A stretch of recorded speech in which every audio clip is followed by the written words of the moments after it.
Good evening and welcome, everybody. Thanks for taking the time out of your night to join us for tonight's public hearing. This is a public hearing for an application received by EGLE to impact 10.48 acres of wetland and 98 linear feet of an unnamed stream for a proposed data center in Saline Township. My name is Ryan Blazek. I'm with EGLE's Environmental Support Division, and I will be your moderator for the public hearing tonight. As moderator, I just have a few things to go through before we get started. All right, first off, this is our agenda. This is what we're going to go through tonight. We're going to start off with an introduction. That's what we're doing right now. Big thing to keep in mind is that there's going to be two parts to tonight's hearing. We're going to start off with an information session. That's where the applicant has an opportunity to describe some information on the proposed project.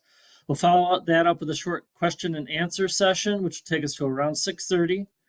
And then at that time, we'll go on to the next part of the evening, which is the hearing part. And that's where everybody will have an opportunity to make a statement for the record on this application. I will also cover the other ways to submit official comment tonight in case you didn't want to comment, where to find other information, and who to contact in case you have further questions. All right, in case you haven't joined us for one of these hearings before, all lines are going to be muted during the hearing, so you'll be able to hear us, but we can't hear you.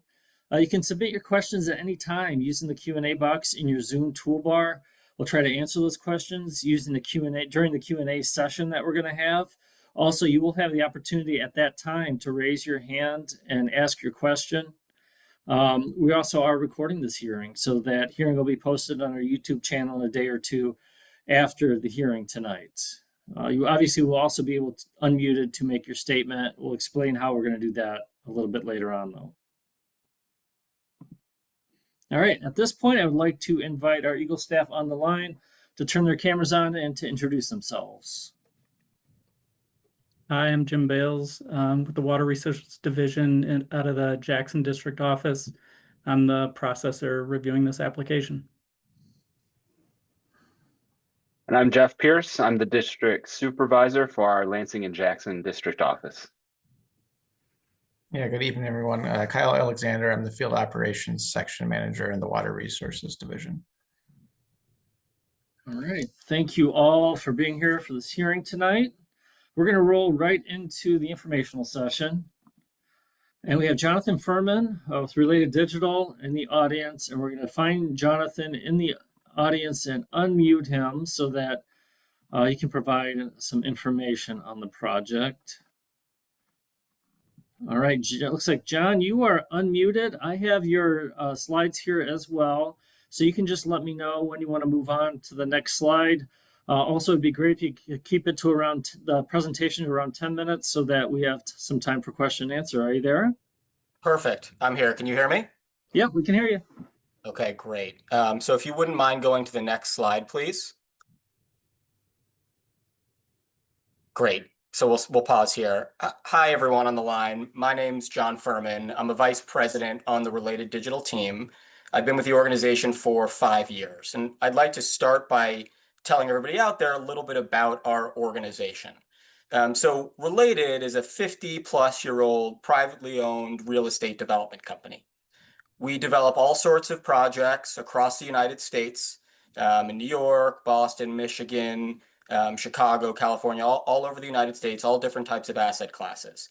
And one thing that holds true across all of our developments, no matter the state, no matter the type of project, is that we really pride ourselves on community-centered development and excellence in what we do. We're not merchant builders who enter a community and leave. We strive to be good neighbors and to build strong relationships with the communities that host our projects. So I'd encourage you, if you haven't already, to look us up, speak to folks in the communities in which we've developed projects in the past, and you'll see that we really try to work with the communities and be a good neighbor. As far as the Related Digital team, the folks on our team have built hundreds of data centers across the United States for more than 20 years. And we have projects underway right now in Michigan, Missouri, Wyoming, and Toronto. And we're again really proud to bring this project to Saline Township in Michigan and to be talking about it with you all today.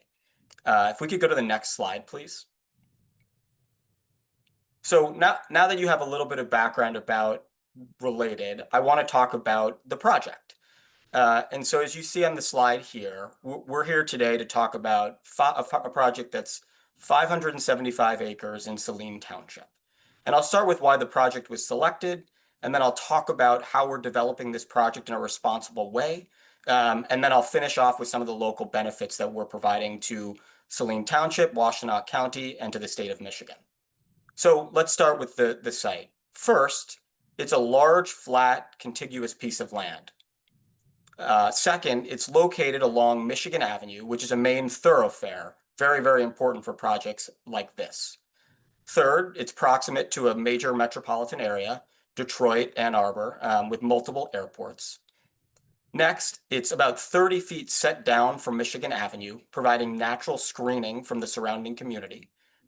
Next, it's importantly sited on two 345 kilovolt transmission lines that run through the property and have ample power to serve the project.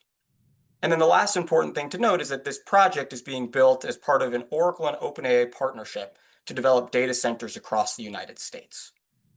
So now that we've talked a little bit about how we got to Saline Township, why don't I take a few minutes and describe what everybody's seeing on the screen here, which is a rendering of the project. Our project consists of 3 large data center buildings of approximately 550,000 square feet each, 1 smaller data center building of about 80,000 square feet, and ancillary buildings to operate the data center. The project has 2 means of ingress and egress on Michigan Avenue, and 1 as an emergency egress and ingress location. Only 1 of the points of access on Michigan Avenue will be used for primary access. And our key goal is getting folks off of Michigan Avenue as quickly and safely as possible. So that primary access point that you can see on the right of the screen here actually includes a 1/4 mile of queuing on our site, including stacking lanes, to ensure that vehicles can get off of Michigan Avenue in, again, that timely and efficient manner.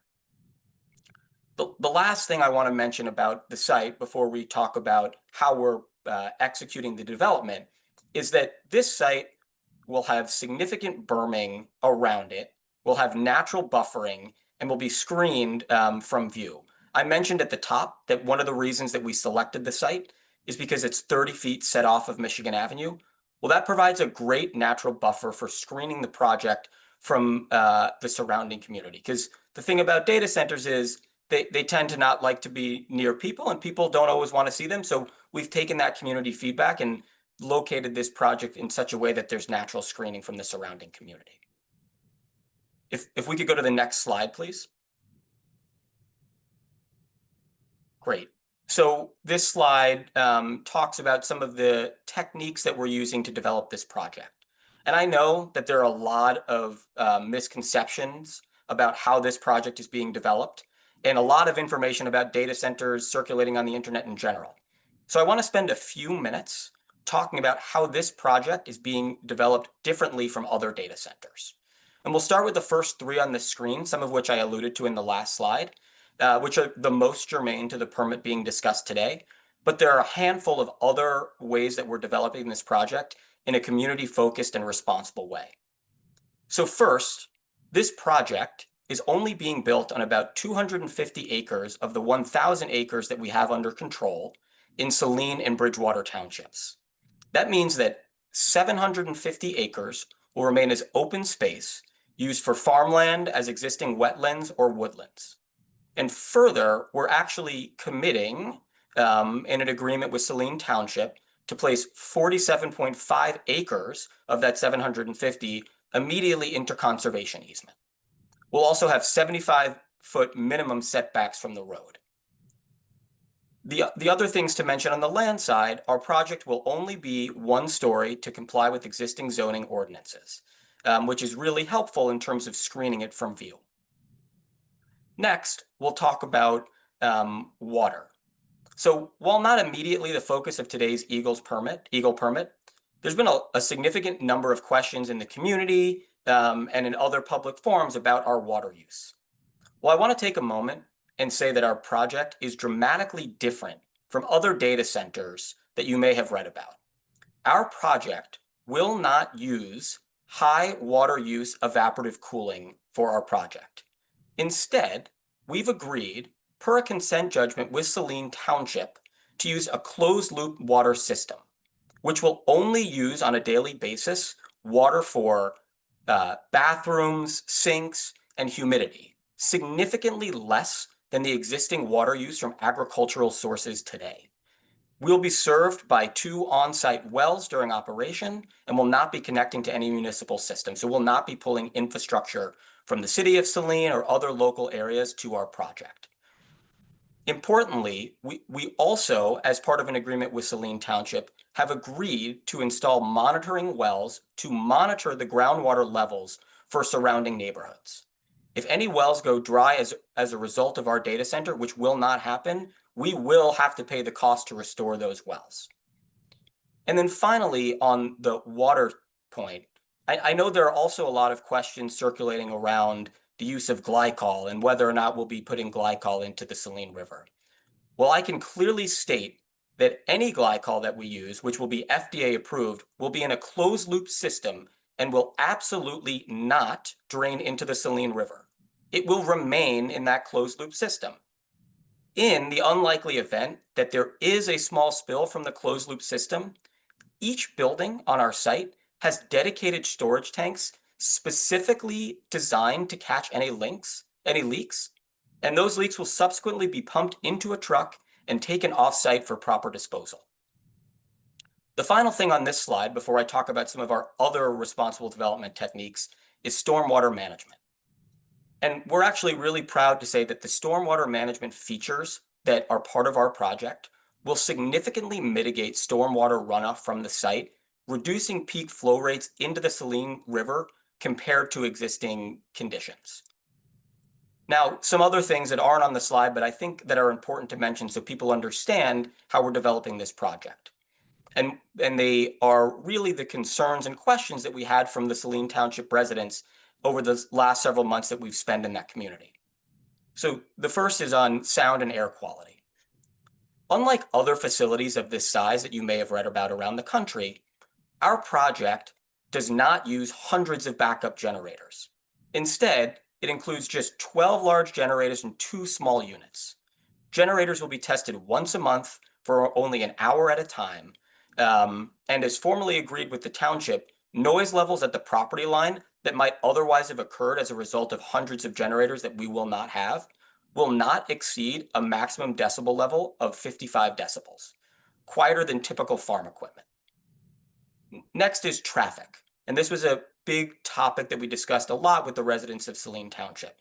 So we've already conducted our traffic analysis and submitted it to MDOT for approval. It received an A, which is the highest grade allowed under that approval process, meaning minimal impacts from traffic on the roads. Next is lighting, and I want to talk about this for a few minutes too, because we will be fully compliant with Saline lighting ordinances. We'll have 50% reduction in lighting from 12 a.m. to 6 a.m.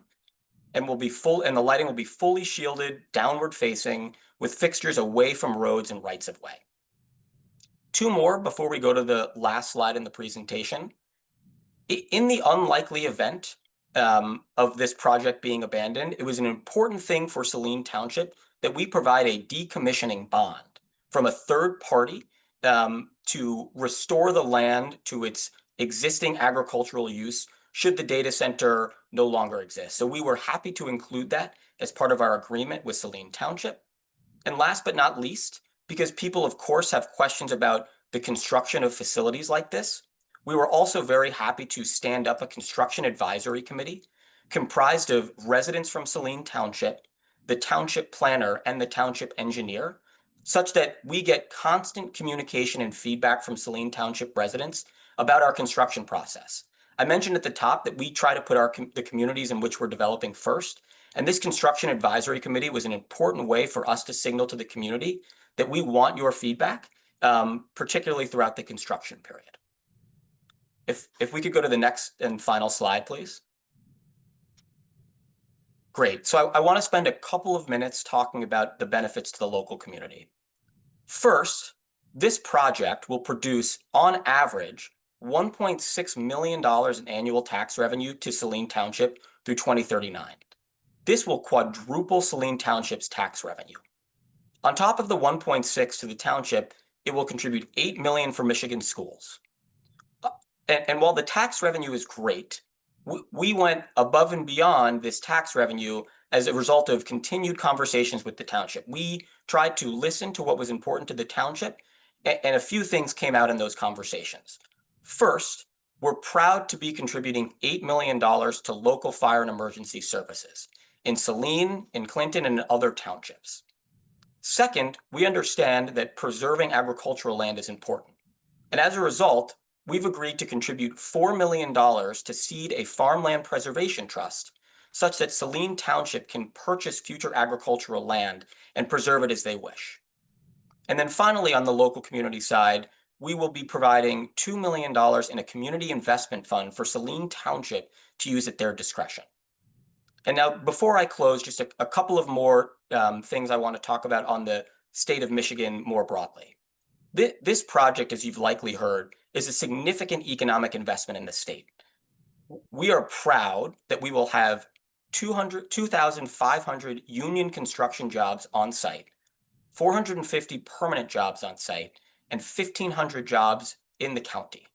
And then we're also extremely proud that beginning at the end of this year, we will be releasing up to $5 billion in contracts to Michigan-based contractors and companies.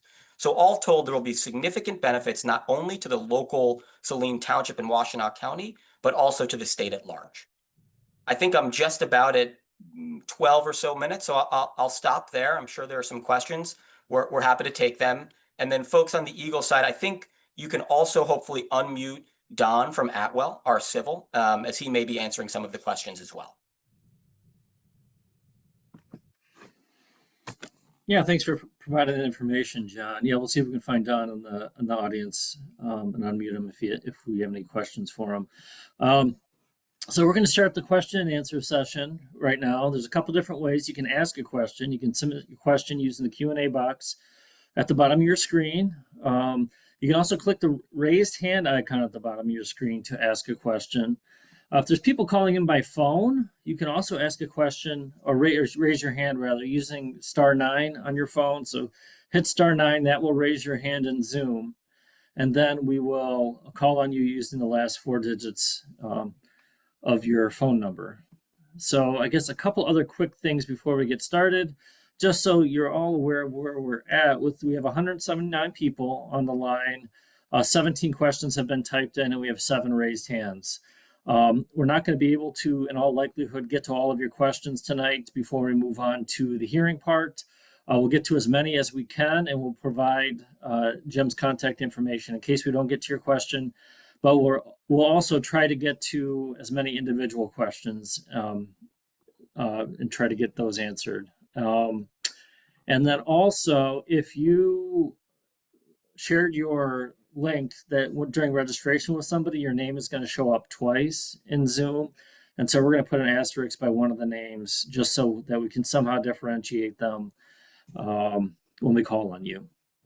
All right, so we're going to, the way I'll kind of do this is I'll start off with the Q&A box, and then I'll go to some raised hands and kind of go back and forth. All right, so the first question is, how can any permits be granted when there's currently no site plan? The company is piecemealing the project together, so the destruction of wetlands doesn't seem as massive as what it really represents. So the question is related to how can permits be granted when there's currently no site plan? And I should, before we maybe take a minute to answer that, before you answer that, just to clarify, this question answer session is for questions. And so if you have a statement to make, hold on to those until we get to the hearing part, which is the next part of the evening. So with that, anybody like to tackle that question? Happy to take it up. The site plan was approved as part of the consent judgment agreed to with Saline Township. Right. I think for EGLE, though, I want to emphasize this can be confusing. Different departments or different divisions within EGLE have different permitting processes. And I guess I'd explain that we have not made a permit decision yet on this application. So we're in the middle of our application review. We're still completing our review internally. Part of that is soliciting comments through the public notice and public hearing process. So we're still working through the application to determine if it does meet statutory permitting criteria or not. All right, thank you both. Next question, the person is asking if they would like John to share if like to be a neighbor to the data center. I would like to I would like John to share specific examples of how they have benefited communities and how they have responded to any concerns or problems that have arisen in communities that they are in. Sure. Well, I don't know totally germane to the permit application. Happy to answer. I live near data centers today. So yes, I'm already a neighbor. And we provided to Saline Township and made available to the public in Saline Township numerous letters of support from local communities. So I think those actually may be available on the Saline Township website. And so I'd encourage folks to look there for those letters of support talking specifically about our community engagement and from those communities.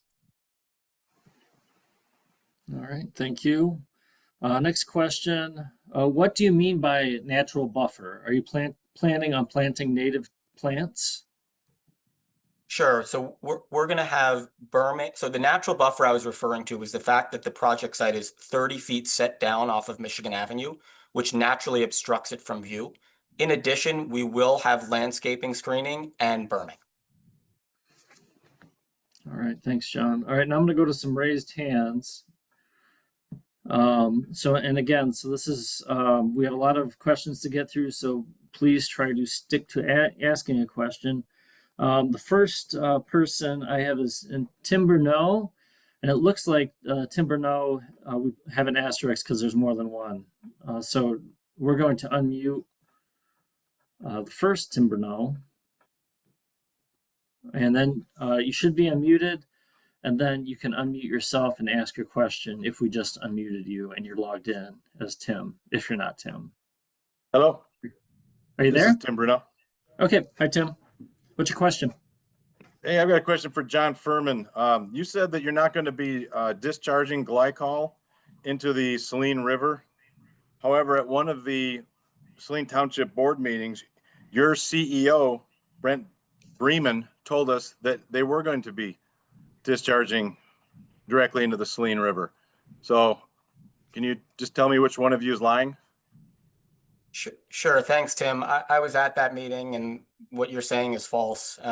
What Brent said was that if we're using glycol, it will be in a closed loop system that will not drain into the Saline River. All right. We're going to go ahead and keep moving because we have so many questions. Thank you for that question, Tim. We're going to go to the next Tim. Let's see. Here we go. Tawana Petty. Tawana Petty, we are going to unmute you so you can ask your question. Hi, I'm curious, what if any impact all of the AI data center resistance is having on you all's decision today? It's pretty much a global resistance to AI data centers because of the environmental impacts, water, etc. I listened to the presentation, and unfortunately, there are no positives to development of AI data centers, regardless of what the energy companies tell us. So I'm just curious as to how that can be reconciled with decisions to move forward with this type of development. Thanks for your question. As far as our review criteria, like local opposition, I think that's what you're referencing, is not like part of the review criteria. So we just focus on what's being proposed as far as regulated resources, what's being proposed to be impacted, and then work through our review process, which is looking at how can the applicant avoid impacts, how can they minimize impacts, are there permittable impacts, and if so, there's a mitigation discussion then. So we just work through our process, and local opposition isn't factored into that in the way the statute's written. Yeah, I'd add a little there. I was going to clarify a little bit of that. So the public notice comment is something that we take seriously. And Jim's right, local support or opposition alone for a project are not something that can sway our permitting decision. But to the extent that you have comments, questions, or concerns that pertain to our review, so our review under the statutes here, which would be 303 wetlands protection, 301 inland lakes and streams, we would welcome those comments, and we will consider those comments when we're making our decision. So hopefully that makes sense. If there's any follow-up questions on that, we can be happy to answer. Great. Thank you both. Next question, and we have Jesse Deer and Water. We are going to unmute you, and then you can unmute yourself and ask your question. Hey y'all, good day. So my question is about the closed loop system they're talking about, a NIPD's permit and gaseous releases. So the first is, are they going to have a NIPD's permit? Because I highly doubt that even if it's a closed loop system, that loop is closed forever, and that they're eventually they have to get rid of that water that's in the closed loop system because it becomes unusable. And so are they using, what's the list of toxins that they're using to keep that water clean in the closed loop? How long is it in the closed loop for?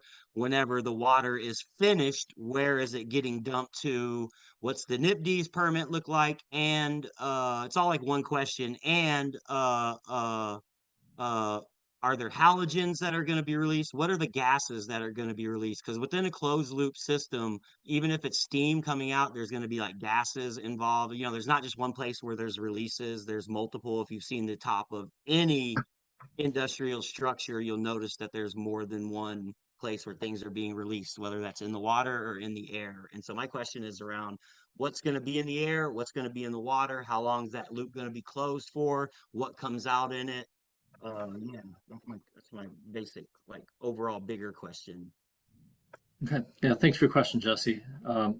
Anybody able to tackle that question? I'll start here to say that any discharges to surface water would require a permit under Part 31, the NPD DES permit. That is not part of our review today, and that would be through a separate process within EGLE, but they would be required to get a permit to discharge to any surface waters. Likewise, your concerns about any gases that potentially would fall under our air quality division regulations, depending on where they're applicable. So they would be required to follow those and get the appropriate permits for any discharges. All right, anybody have anything else to add? All right. Yeah, thanks, Jeff. The next question. Studies show that 50 to 70% of offsite mitigation succeeds. I'm assuming that's wetland mitigation. How is success probability factored?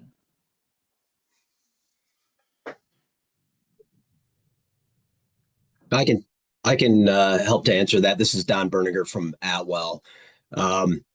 In recent years, the last 10 or so years, the state of Michigan has shifted over to wetland banking system, where off-site collective wetland banks are built in non-wetland areas under permits with EGLE and have to meet criteria into perpetuity with EGLE. So I don't know where that percentage came from. That might be old, where developers develop wetland mitigation areas offsite, but the wetland banking system has strict rules into perpetuity with bonds involved, and any mitigation that may be utilized for this project would be in established wetland banks approved by EGLE.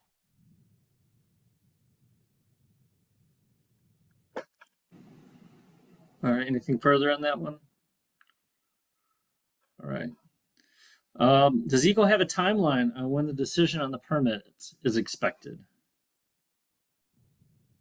So there's a public comment period that's associated with his hearing that, lasts 10 days from now. After the public comment period closes, EGLE can make a permitting decision up to our processing due date, and our processing due date for this application at the moment is March 18th. Sometimes those dates are extended as we work with applicants, but this one's set for March 18th. All right, thanks, Jim.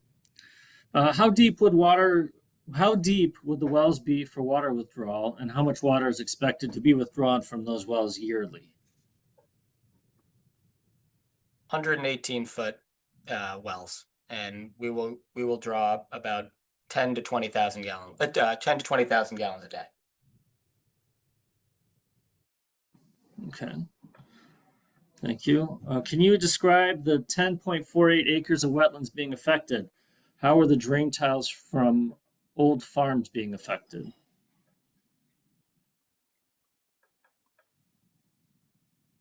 Don, not sure if you want to talk about the low grade quality of the wetlands. Yes, yeah. So most of the wetlands on site are either farmed wetlands and develop back when fields are at rest and don't meet the criteria when they are actively being farmed.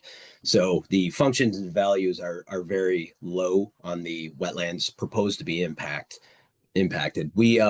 We did perform a MIRAM, a Michigan Rapid Assessment Method, which is a scoring mechanism approved by the state. And the score for the existing wetlands on site, it's a numeric score. It's 24 out of 100. And we also had a MIRAM performed on the potential mitigation banks that credits, if permitted, credits will be bought from, and that scored a 67 currently in the MIRAM system. So wetlands on site are very low quality, don't perform the functions and values that you typically see in wetlands throughout the state. And I can't speak to drain tiles. Okay, thank you. Ryan, there's a okay, question that I want to make sure gets answered before we move into the public Yeah. hearing. There was a follow-up question about the 10-day comment period and it ending between Christmas and New Year's. To clarify, our public comment period has been ongoing since several weeks ago. Jim would know the exact date. So, it will end up having been over a month probably. And even though it closes in 10 days, we will continue to accept comments up until we make a decision, which could potentially be into January, February, or March. Yeah, thanks for providing that clarification, Kyle. Yeah, and we are going to have to move on here shortly to start taking comments, which is the purpose of the hearing tonight. Let's see if we can get to a couple more questions. There was one on here related to the wetland impact amount. Public notice hearing announcement says 10.8 acres of wetland impact, but Atwell plans say 11.5 acres of wetland impact. Is why the discrepancy? I'm happy to take that one. I think as a result of a correction request from EGLE, we lowered the amount. So the application that's online is 10.48. All right, thank you. And this will be the last one since we have to move on. If it's not dumped into the Saline River, how will contaminated water be disposed?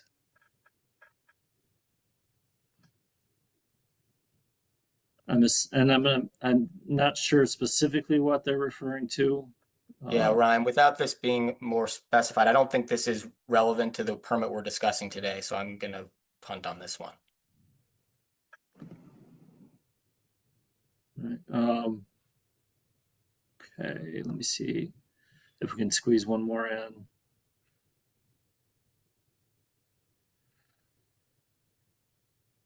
There's a lot of duplicate questions. Thank you all for asking these questions.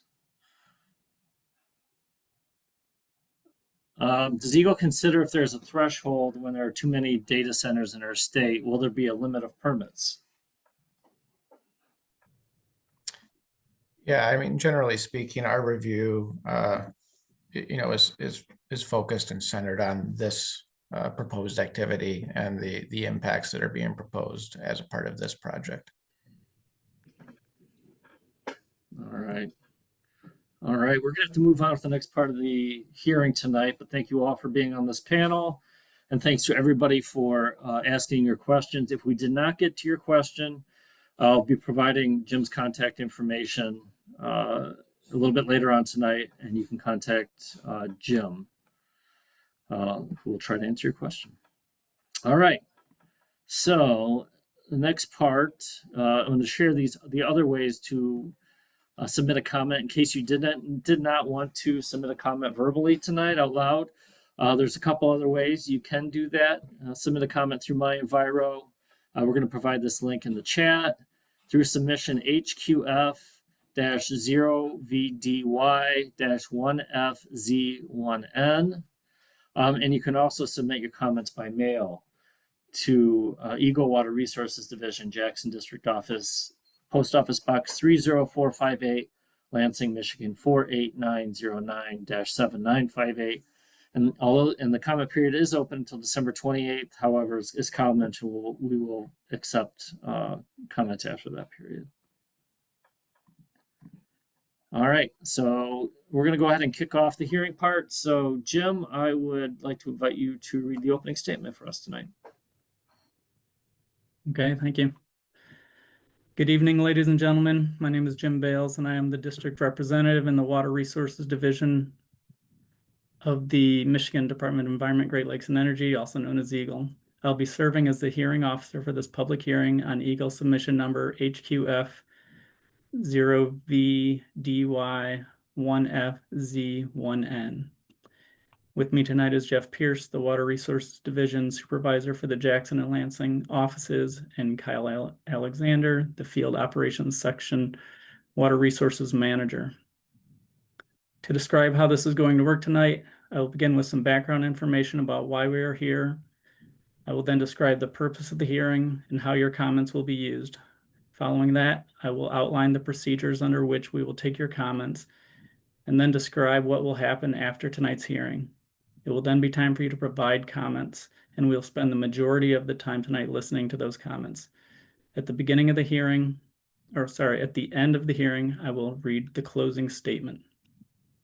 By way of background information, the Water Resources Division is responsible for administering a variety of programs that help protect inland lakes and streams, wetlands, floodplains, sand dunes, and the Great Lakes. These programs regulate certain activities such as dredging or filling a lake, stream, or wetland, constructing a dam, constructing a marina, placing shore protection, or constructing docks, and building in a designated critical sand dune area, wetland, or floodplain. The law governing those responsibilities is the Natural Resources and Environmental Protection Act, 1994, PA 451, as amended, known as Act 451. We're here tonight because RD Michigan Property Owner I LLC has proposed 10.48 acres of permanent wetland impacts and 98 linear feet of permanent stream impacts. Permanent and temporary wetland impacts include the placement of fill, excavation of material, installation of an equalization culvert, and installation of utilities and associated infrastructure. Proposed stream impacts include the installation of a culvert and temporary impacts to an unnamed stream via directional boring and trenching for the installation of utilities and associated infrastructure. The proposal also includes a total of 3 stormwater outfall structures to be installed in upland and discharge treated stormwater to the Saline River, bridge water drain, and an unnamed stream, and 1 wetland overflow pipe installed in upland that will direct water to an unnamed stream. 1 stormwater outfall structure is proposed to be installed within the 100-year floodplain of the Saline River. In order for a permit to be granted, EGLE must find that the proposed activities described and the public notice meets certain criteria set by Part 301 Inland Lakes and Streams and Part 303 Wetlands Protection of Act 451. In general, we must consider the effect of the proposed project on the stream and wetlands. When reviewing an application for permit under the provisions of Part 301 Inland Lakes and Streams of Act 451, EGLE is charged to make the following considerations as required by Section 30106 of Part 301. The department shall issue a permit if it finds that the structure or project will not adversely affect the public trust or riparian rights. The department shall not grant a permit if the proposed project or structure will unlawfully impair or destroy any of the waters or natural resources of the state. When reviewing an application for permit under the provisions of Part 303, Wetlands Protection of Act 451, EGLE is charged to make the following indications as required by Section 30311 of Part 303. A permit for an activity listed in Section 30304 shall not be approved unless the department determines that the issuance of a permit is in the public interest, that the permit is necessary to realize the benefits derived from the activity, and that the activity is otherwise lawful. Additionally, a permit shall not be issued unless it is shown that an unacceptable disruption will not result to the aquatic resources. A permit shall not be issued unless the applicant also shows either of the following: that the proposed activity is primarily dependent on being located in the wetland, or that a feasible and prudent alternative does not exist. The purpose of tonight's hearing is to give anyone interested in the proposed data center project an opportunity to provide information that EGLE can use in making the decision whether or not to issue a permit. Please recognize that EGLE can only use the information you provide if it relates to the criteria that EGLE must use in making a decision. Some of you may simply want to express your support or opposition to the project. We will be happy to make note of your position, but please understand that EGLE is by law not allowed to base our decision on whether or not there is widespread support or opposition to the project. In just a moment, I will outline the procedures we will use for taking your comments, but before I do so, I need to mention that the notice of this hearing was published in the MLive Ann Arbor News on Sunday, December 7th, 2025. As we discussed at the beginning of the informational session, if you have a comment to provide, raise your hand in the Zoom toolbar To ensure that the hearing is conducted in a fair manner, we will follow these steps. First, the applicant and/or their consultant has already had an opportunity to describe the proposed project. Second, we will then call on those who have indicated in their registration that they would like to speak. After that, we will call on all those that raise their hand in their Zoom toolbar indicating that they would like to make a comment if they haven't already been called upon. As a reminder, if you are participating in this hearing via telephone only, follow the directions of the moderator on how to identify that you would like to make a comment. You may also submit your comments to EGLE via the MyEnviro portal, email, or US mail. When all the comments have been completed, we will ask if anyone else would like to make a statement. When your name is called, your microphone will be unmuted. As you begin your comments, please state your name and any group or association you may represent. Each person will be given 3 minutes to make their comments. We will indicate to you when you have a minute left. Please begin wrapping up your comments and end within the allotted time. If need be, we will indicate when your time is ended. I ask that we all be courteous and respectful to one another tonight. Please also recognize that EGLE staff are here tonight to provide a fair opportunity for you to express your comments on the proposed project and to listen to those comments. This hearing is being recorded and your comments will be a part of the information EGLE will consider in making its decision on whether or not to issue a permit on the proposed project. The public comment period for this public hearing is open for 10 days from the date of this hearing, ending on December 28th, 2025. Additional information and comments submitted in writing during the 10-day public comment period will also be considered in EGLE's decision. Following the close of the public comment period, EGLE will make a decision to either issue a permit for the project as proposed or with modifications, or send a letter of denial. You may find out what the decision is by checking the EGLE My Enviro portal website and searching for the application number HQF 0VDY 1FZ1N.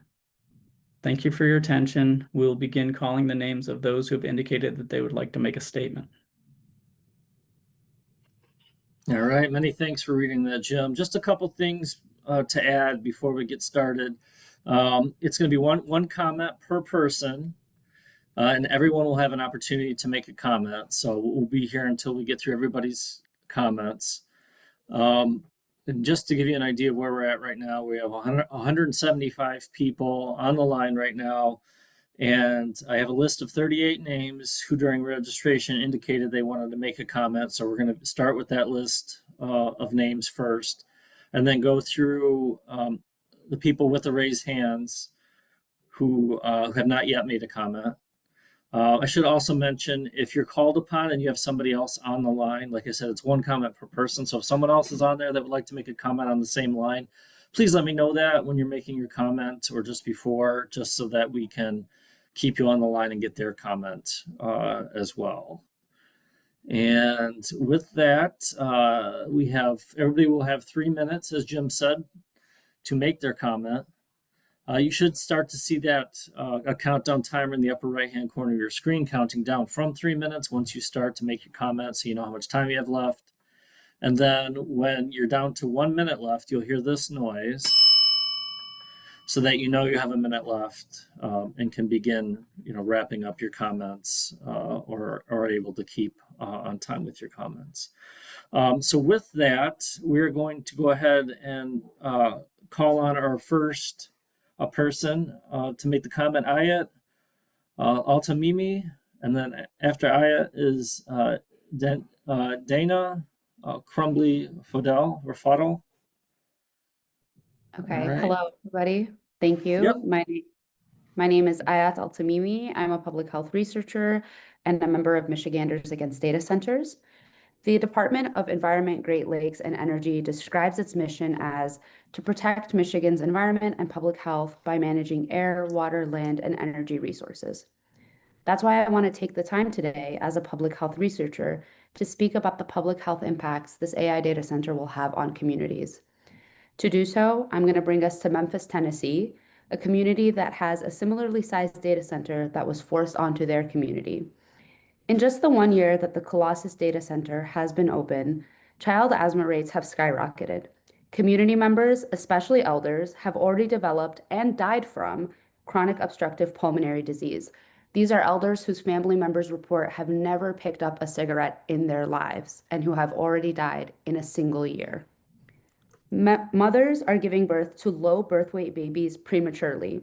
Community members have developed bronchitis. Community members describe a gas leak-like smell over the whole of the city, seeping into people's homes. The smell is so strong that it regularly wakes residents up at night. Fine particulate matter enters people's bloodstream and leads to heart disease. In Memphis, nitrous oxide has increased 79% in the area surrounding the data center, which a study by the University of Tennessee, Knoxville found. These are just the impacts of air pollution from AI data centers. Articles are being published about a whole host of rare cancers that are impacting people at younger ages than ever in a small rural community in Oregon, much like our small rural community in Saline. UC engineering professor Xiaolei Ren and colleagues found that the public health impact of AI data centers is going to cost the United States $20 billion by the year 2030. That is 4 years from now. This comes from, among other things, air pollution that travels across community and straight lines and increases asthma and cancer and is expected to cause 1,300 annual deaths by 2030. These are just one sliver of the health impacts that Related Digital is proposing to bring to Saline. What good is the $8 million for schools that John Furman described when all the school children have asthma or cancer or bronchitis? What good is a $2 million community fund when that money is likely going to be used for what? Cancer treatment in the community?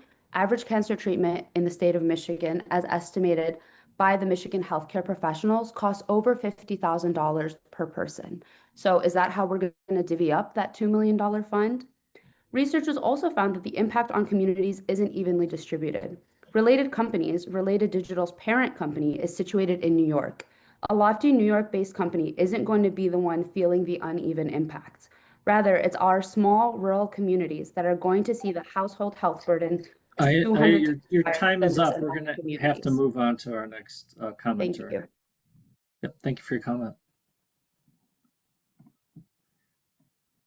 All right. Next up is Dana Crumbly Fodell. Sorry Dana if I'm mispronouncing that. Thank you.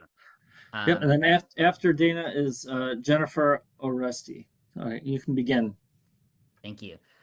So I am concerned that the developers have not completed a full plan that is accurate to the complete scale of this project. I am concerned about the things that are just cited as unidentified. I do not think this plan is complete and the effects it will have. I am concerned that it is actually not in the public's best interest to have this built.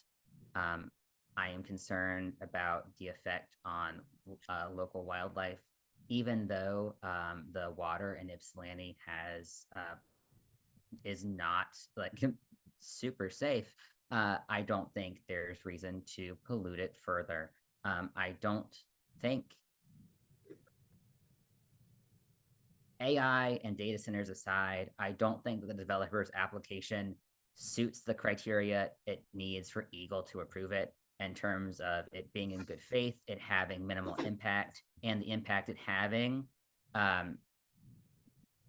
justifying the return it having justifying its impact. I yield the rest of my time. Thank you.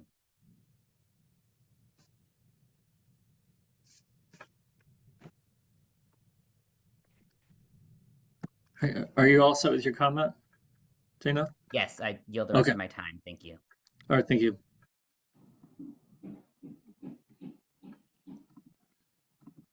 All right. Next up, actually, Jennifer Oresti is not on. So next up is Nicole Kiwe-Biber. So Nicole, it looks like you're unmuted. You can begin when you're ready. And after Nicole will be Audrey Buriad. Okay, you can hear me fine? Yep, we can hear you. Okay, good evening, everyone. Certainly calling in to urge you to deny this permit. We have another piecemeal process to limit full accountability and reckoning of impacts. But what we have here is bad enough as it is. Destroying the wetlands, more than 10 acres in this under discussion tonight, means they're gone, right? They're dead, they're abused beyond repair. And you know, the discussion earlier of that, they're not that great anyways, doesn't mean they couldn't be. It doesn't mean they weren't at one point and we could not restore them. I wanted to also uplift the unnamed stream that is under discussion. That naming it that way kind of makes it as if it doesn't matter. You know, among our Anishinaabe people, when we were not in relationship with the living world as humans, we didn't have names for things. Prior to conceiving of our interconnections, we did not have names for the other beings, but nevertheless, there are relationships present. The water and the wildlife. A lot of this wildlife that's under protection, threatened and endangered, those are individual lives. They're complex. They have established connections to their homes, and they support one another. And they support humans too, whether we realize it or not. I'd like to give a name to that stream. Widokazo means one who helps. Zibins is stream. So let's say Widika Zibins. I urge you not to accept or approve this permit application and sign off on a draconian secret deal made among corrupted officials, monopoly utilities, and tech billionaires who erroneously thought that all they need to do is dangle millions in what's pocket change to them temporary jobs, and false assurances, and that we'd accept their proposal to implant tech billionaires as our benevolent overlords. We're saying no, we're not interested in the money. It's not worth the loss of this or any ecosystem. So in gratitude and humility, I say, let's protect Widokazi beans and reject this. All right. Thank you for your comment, Nicole. All right, next up is Audrey Aburiad. And then after Audrey is Eric Chardery. Audrey, you are unmuted. You can begin when you're ready. Thank you very much. My name is Audrey Boryod. I am speaking in my own name and also in the name of Indivisible chapter, the chapter in Detroit, We the People Dissent. I want to voice my absolute opposition to the project of a data center in Saline Township or anywhere in Michigan or really in the US or even in the world. So we just had someone talk about the terrible danger that such data centers pose to public health. So I won't talk about that, although I think it's a critical point and we should all think about it and keep it in mind as everyone else keeps talking and sharing their comments tonight. I'm going to raise another point, which is related to the global collapse of the biodiversity. At the scale of the planet, we lost about 2/3 of the birds and the insect. I'm not going to start with numbers here because that would take too much time. Like great experts, gave like the account. It's terrifying. It's terrifying. Once all these insects and birds, and small mammals are gone, it's game over for us, the humans. Not only, it's a very sad consideration to think about a world where we would be the only species left. I do not want to live in a world where we are lacking birds and mammals and reptiles or whatever, everything that makes the beauty of the world. But also that would be just impossible for us humans to continue living. Pollination for one, is a very good example of the absolute need we have of the animals and the fauna. So if I'm thinking, not at a global scale, but here at a very local scale, the one of Michigan, wetlands are the last refuge, the last havens for insects in particular.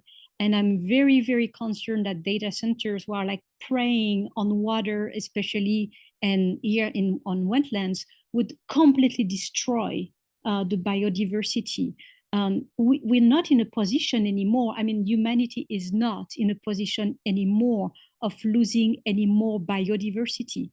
We absolutely need to keep every single wetland that's left in Michigan to try to boost the numbers of insects and you name it, like fish and frogs and all those animals. So we can maybe have a little hope, minuscule hope that we're going to make it eventually.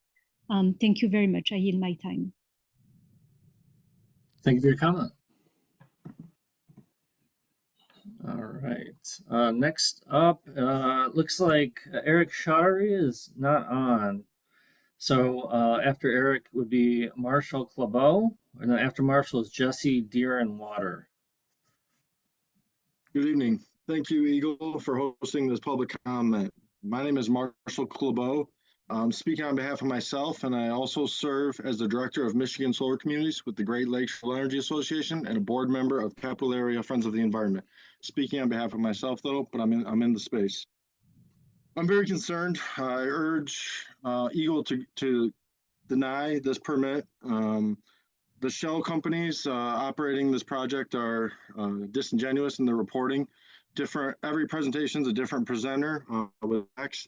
They've commonly said that the gallons of water a day was illuminating. The 20 to 1,000 a day is concerning. They said commonly it would be a fast food level of water, 3,000 to 7,000 gallons a day. So there's discrepancies in the information being shared. But furthermore, this permit should be denied based on the 10.4 acres of wetlands being affected. The state of Michigan is a bioregion. These wetlands are continuous. On this property alone, it appears that 52.26 acres of wetlands are in contiguous relationship. That Miriam score earlier was disheartening to hear that, these ones just don't matter because they've been abused, and these ones they still exist, they can be restored. Vanishing wetlands threaten a $39 trillion in global benefits, warns the new report. Wetlands, they sustain life across the planet, are disappearing faster than any other ecosystem. This quote from Dr. Hugh Robinson, the chair of the review on the conventional wetlands and the lead author of this report, really goes a long ways. I think I'm going to read it quickly. Wetlands are not a marginal issue. They are fundamental to the water cycle our planet depends on for our global response to climate change and are essential for the well-being of billions of people and protecting species under imminent threat of extinction. The scale of loss and degradation is beyond what we can afford to ignore. We have the knowledge and the tools to reverse these trends. What we need now is sustained investment and coordinated action. That's where we are today. This is a piece of land that'll be forever altered. The fact that they weren't able to share information on the drain tiles being affected is more further concern towards the local water quality needing to deny this permit. Furthermore, I would like a different configuration that doesn't affect the wetlands. I think that is in the purview of EGLE to deny this permit. I would love to see the design on that. And ultimately, EGLE needs to protect Michigan's land, air, and water as per your mission. We stand at a vital time in human history, on the precipice of new technology, changing energy transition. The time is now. Protect Michigan's land, air, and water. It's your mission. It's our mission as humans here today to protect the land for future generations. We can't take this lightly. Wetlands are to be protected and they are sacred. Thank you for your time and consideration this evening. Yeah, thanks for your comments, Marshall. All right, next up is Jesse Deerenwater, and then after Jesse is Trish Coleman. So Jesse, you are unmuted. You can begin when you're ready. All right. Good day, you all. My name is Jesse Deerenwater. I'm a citizen of the Cherokee Nation of Oklahoma, but I live in North Redford, Detroit. I also represent an organization, Citizens Resistance at Fermi 2, also known as CRAFT. We're an indigenous-led organization that works around the nuclear issues with Fermi 2 and water issues involved. And I come today to say, I know you all are going to make your own decisions. I hope stuff that we're saying makes a difference. I have come to say that I'm against this, and you all should deny the permit based on, of course, the water usages, but there's a lot of problems like these closed loop systems. I mean, they use a lot of water, despite, saying closed loop. I mean, they have to refill the water. There's small leaks, maintenance, humidity control, there's tons of things. There's high energy demand. There's usually a higher energy demand for these closed loop systems because they're closed loop systems. There's a lot of upfront cost. And I don't know. I don't think you all deal with that part too much here, or that has to do with this. There's lots of environmental things like having to choose between water or energy or energy efficiency. Does the trade-off where it's going to require more energy? Yeah, I mean, just like basically there's a lot of issues here, like these closed loop systems put out more greenhouse gases, and Michigan has a strict climate goal that they're trying to reach. And I know that right now in the front of our faces we have carbon, but second to that is methane, and third to that is halogens. And there needs to be an environmental impact statement done fully that addresses the repeated questions and concerns that are brought up by the public who are in opposition to this. So this cannot move forward, period, in my mind. But if it were to move forward, things like the environmental impact statement and economic impact statement, those things need to be completed, that cover the concerns and the questions that the public are bringing up. And it should not move forward until the final resting place of this little stream comes out. We need to know where the outfall points are going to be. We need to know which stream that the stuff's going to be dumped in, this unnamed stream. I think these are all these second parts that I put in my comment here are things that you all have control over and that you all can help folks with by saying no or putting certain goals that need to be met. And so, yeah, that's where I'm at with it. I'll go ahead and pass it on. All right. Thank you, Jesse.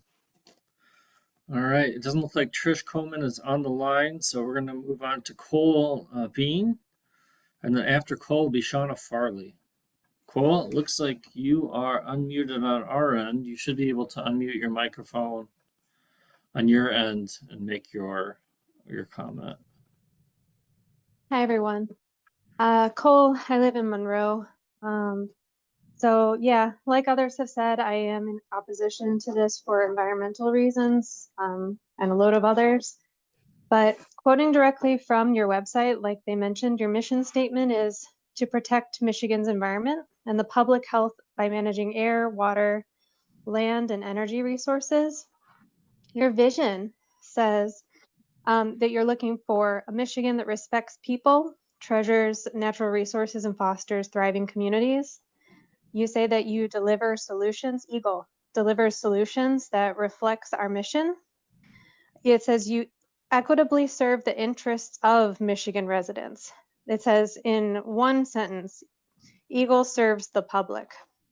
It says EGLE is accountable and responsive to all Michigan residents. And that you take a strategic approach that accounts for the impacts of today's actions on future generations. So that said, these data centers are being forced through against the will of the taxpayers and the residents of Michigan who are angry about this corporate grab for our lands and waters, the lands and waters that belong to Native peoples and is being used by everyone who take their breaths here and who drink water and who live off this land. So I think to allow this permit would be to go against your mission and value statement. You said that our public comments, you can hear them, but legally you're not allowed to take them into account in order to determine whether you give these permits or not. But I just think that that is absurd. If your mission statement and your vision is to represent the people here and protect the land, then what are you here, what are you here for otherwise? I think it's your duty to the state and to the residents to say no. We are saying no, and we'll continue to say no to projects like this that harm our environment and have been shown to harm our communities and that rely on the integrity of corporations who make vague promises of safety. When history has shown that corporations always put profit above the safety of its workers or the surrounding communities, always. They have always done this, and they have the money to litigate anytime that they break the rules that they say they're going to follow.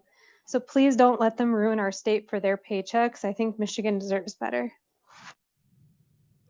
I yield my time. Thank you for your comment.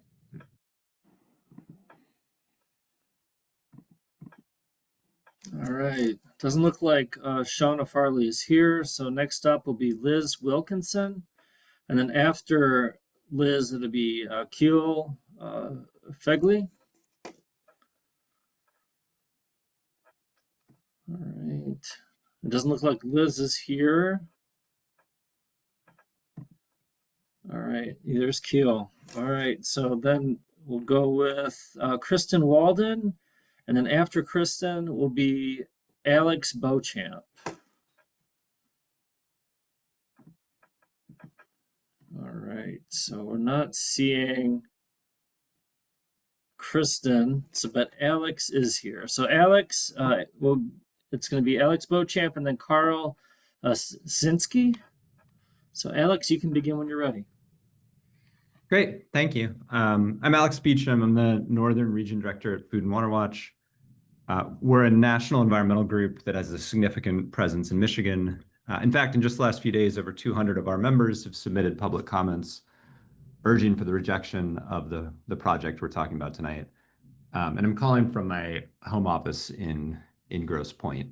So yeah, I urge you to reject the wetlands permit for the Saline data center. As other folks have noted tonight, the rapid expansion of data centers, both in Michigan and across the country, driven by the AI and crypto boom, presents one of the biggest environmental and social challenges of our generation. Before this boom, fossil fuels were warming our climate to unsustainable levels, threatening our food, water, and public health. Now, with this AI-driven data center frenzy, we're like dousing a fire with gasoline.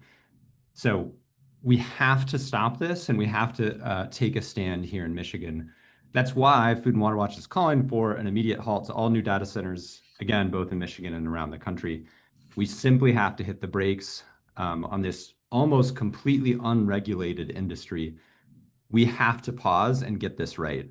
And the reason is that data centers like the one proposed in Saline pose really serious risks to our environment.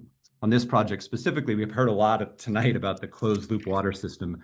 This raises really serious concerns. Repeated circulation concentrates contaminants such as glycol, rust inhibitors, and nitrates. And while tonight the company claims that this closed loop system is somehow infallible, all of us sitting here tonight know that is not the case. We cannot allow this huge risk to the Saline River to be permitted. Further, the project includes filling and excavating wetlands, installing culverts in unnamed streams, and constructing multiple stormwater outfalls that would discharge treated runoff into the Saline River, bridgewater drain, and other waterways. So it cause serious and irrevocable damage to critical wetlands. And finally, other folks have mentioned this, but the data center build out has severe climate impacts. Most of the electricity used to power data centers comes from fossil fuels and is dirtier than the electricity used to power the rest of the grid. This project will be no different, right? Let's not kid ourselves. It's not possible for Michigan to just add another Detroit's worth of power to the grid without a huge increase in our greenhouse gas emissions that we simply cannot afford to do. I'll close with this. You guys at EGLE have the power to stop this project. I urge you to use it. It's beyond obvious Michiganders don't want it. Indeed, there's a groundswell of opposition. You don't have to look any farther than down the road in Howell. People are rejecting these. And look, these guys have almost limitless budget. We know that. We know it's scary to stand up to the tech billionaires. We will have your back. Michiganders will have your back. Please say no. Stop this project. Thank you. Thank you for your comment, Alex. All right. Next up is Carl Zinski, and then after Carl is Ron Smith. So Carl, it looks like you are unmuted on our end. You can begin when you're ready. Okay, thank you. Hi, I'm Carl Sazinski from Rochester Hills. Not part of any particular group, just a software engineer watching all these AI data centers get built, all for just a gamble on hoping that they can build something more when they're using pretty much the same large language models over and over, and they're not really getting any better. And so once this gets built, if it gets built like all these other ones, you're removing those wetlands and what they bring. And if this fails, let's say the data center gets built and then their gamble fails, then you just have this big impervious surface and then the wetlands are gone. I don't really have anything else to add that people haven't already put in there about the lack of transparency and what there's, how the water is going to be treated, how it'll affect the surrounding area. But yeah, that's all I have. I didn't prepare a long comment. Thank you. Thank you for your comment. All right. All right. It doesn't appear that Ron Smith is here. And then next up, I have Michael Buza, who is not here as well. So that would then next be Emily Kennedy. And then after Emily will be Dominique Bovichith. So Emily, we are going to unmute you in the audience.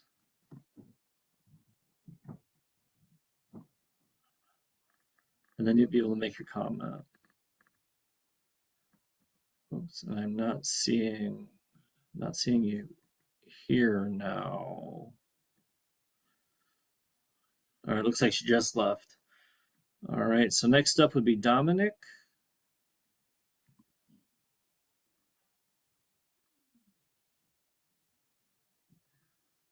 All right, Dominic isn't here either.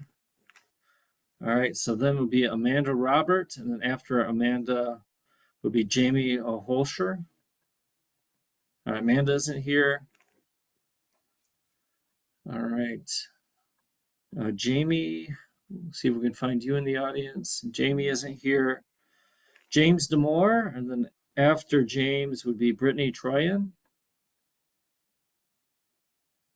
All right, let's see here. Bear with us here, folks. Sure. All right, James, yep, we see you there. You can begin when you're ready. Thank you, Ryan. Good evening, everyone. My name is James Demore, and I speak to you as a former member of the City of Ann Arbor Planning Commission. And I'm speaking to respectfully request denial of the submission before you tonight. I'm familiar with some of the planning issues, certainly the issue dealing with wetlands, and that's what I came to talk to you about. I have some other very deeply serious concerns, namely the collective bullying of local governments, particularly in this part of Washtenaw County as of late, and of certain people who enable this, but I will keep my comments specific to your agency and permit before you. This project proposes permanent impacts to more than 10 acres of wetland and nearly 100 linear feet of an unnamed stream. These are not minor disturbances. Wetlands, even quotes, low quality, unquote, by Atwell in this area, provide critical flood storage, groundwater recharge, water quality protection functions that cannot be replaced once lost, as others have said. This proposal includes multiple stormwater outfalls discharging to Saline River, the Bridgewater Drain, and an unnamed stream, including one outfall within the 100-year floodplain of the Saline River. Concentrated discharges in flood-prone areas increase erosion and downstream water quality risks. Equally concerning is the cumulative impact of large-scale wetland loss, stream alteration, culvert installation, and intensive data center development. These impacts must be evaluated together, with a major residential development also happening in Lodi Township, affecting water systems there and to the Saline River. Impacts to Saline River must be considered. Michigan's wetlands and streams are part of our shared public trust. Once they are gone, the loss is permanent. EGLE should err on the side of protection. At a time of more frequent extreme rainfall and flooding, permanently eliminating wetlands and placing stormwater infrastructure in floodplains moves Michigan in the wrong direction and undermines long-term climate resilience. For these reasons, this project does not meet the public interest standard under Part 303, and I urge EGLE to deny the permit. Thank you for your time, and thank you, Ryan. Yeah, thanks for your comment, James. All right, and just so everybody knows where we're at on the list, we have about 15 more names to get through before we start taking the raised hands. So next up is Brittany Troyan, and then after Brittany is Eric Green.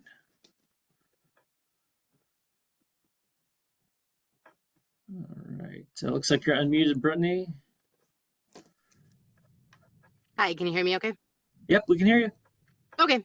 Hi. So I just want to start out by saying, so I am a Saline Township resident, and I've been attending a lot of the board meetings and been invested a lot in this. And I want to start out by saying that during Related Digital's presentation, he kept referring to the township and how that we wanted this and we agreed to these terms. It's very misleading because this project was strongly opposed by the citizens of the Saline Township, and quite frankly, all across Michigan. The township was forced into this because they were sued. So with that being said, overall, this project affects a total of 62.7 acres of wetland, with the developer apparently seeking permits slowly to downplay the overall environmental consequences. Furthermore, this permit would authorize the permanent loss of 10.5 acres of wetland that will not be regained.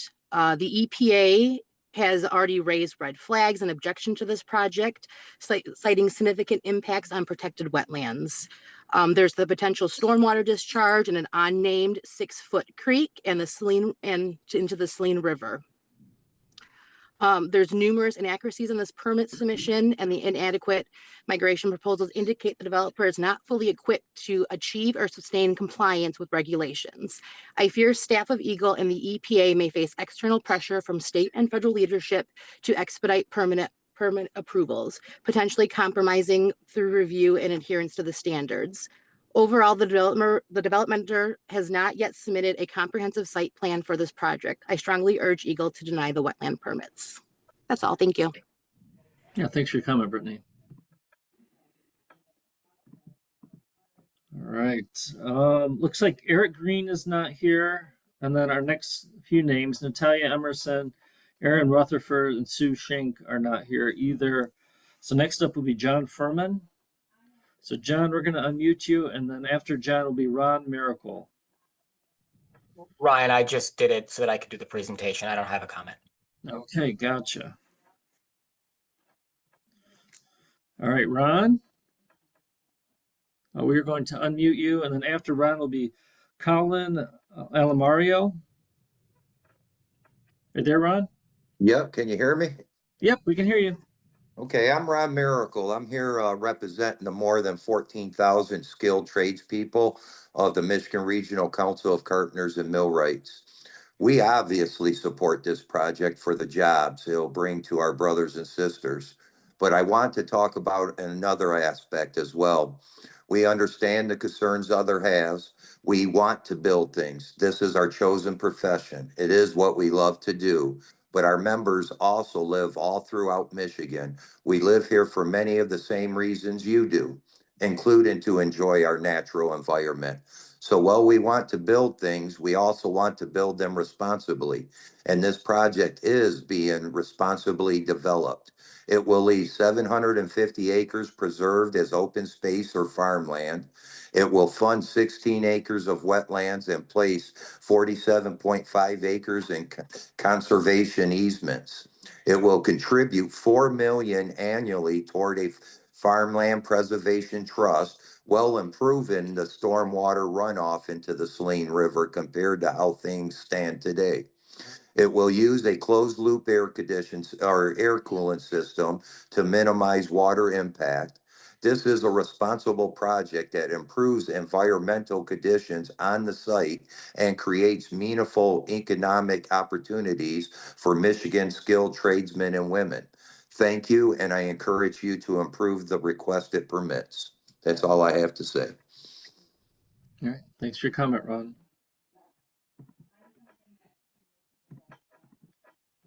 All right, next up is Colin Alamario, and then after Colin is Jared Richter. So Colin, you are unmuted.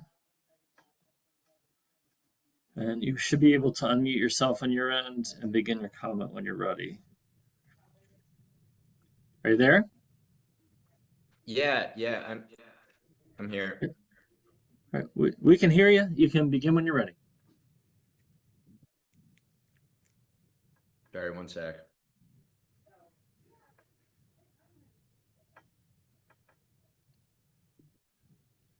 All right. I'm gonna have to start your time, Colin. Hi, my name is Colin. I'm a member of Michiganders Against Data Centers, and I'm here today to raise my concerns about Atwell and their incomplete environmental review of the impacted lands in Saline Township. Atwell describes themselves as a full-service engineering and construction consulting firm. They were contracted by Related Digital to conduct a Michigan Rapid Assessment Method for Wetlands, MIRAM, which is a tool that determines the functional value of a particular wetland. According to Michigan.gov, however, a MIRAM is not intended to replace more detailed quantitative measures of ecosystem function, such as indices of biological integrity, IBI, floristic quality assessment, FQA, or other detailed ecological studies. Michigan.gov also states that MIRAM rating form has been designed to provide sufficient information for a trained evaluator. However, the Project Mitten MIRAM is 12 pages of absolutely nothing. It was evaluated by Don Berninger, who found nothing worth noting in the field data sheet. There was nothing to include about the features and conditions to observe during his field inspection. We, as Michigan residents, are supposed to believe the environmental findings of Atwell, a company that was hired by Related Digital, paid for by Related Digital, the same Related Digital, which, as we know, sued Saline Township to rezone this land. John Furman described wanting to be a good neighbor to Saline. However, good neighbors don't sue the community that they're trying to be a part of to force a data center that they've already said they don't want.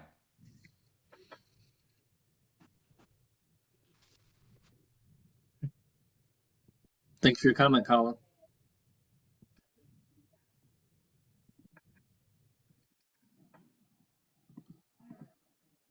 All right, next up is Jared Richter. And it doesn't look like Marjorie Steele or Lenny Jane Finkbeiner are on the line who are next. So after Jared would be Phil Santer. So go ahead, Jared. Okay, can you hear me? Yep, we can hear you. Okay. My name is Jared Richter. I'm a long-term resident of Saline Township. I'm associated with Michiganders Against Data Centers, and someone deeply concerned about the environmental impact of the proposed data center. Last year, my grandfather, John Lair, passed away at the age of 98, failing his life goal of dying at the age of 102 at the hands of a jealous lover. He was a lifelong advocate for conservation and practiced it as an employee of the Department of Soil Conservation. Washtenaw County, alongside others, were his area of purview. Together with his colleagues, he helped designate protected wetland areas. Dewatering of these micro-ecosystems is not just detrimental to the environment as a whole, but us as a people and our legacy. On October the 9th of 2025, Don Berninger submitted a MIRAM form in which all 580 acres appeared to contain nothing. The comments section is blank, the forest stratum is blank, the shrub and sapling stratum is blank, and the herbaceous stratum is blank. Not even the checklist of features has anything filled out. And he says that 100% of the supposed liminal space in reality was surveyed. I argue it's impossible to survey everything if you don't open your eyes. How is it possible that you can be sure that there is no endangered, threatened, or otherwise species in the area if you never bothered to check? Having companies that have a vested interest in an approval like this is like having a heroin dealer explain how good their heroin is. Freshwater speciation is inherently unique to each microbiome it exists within.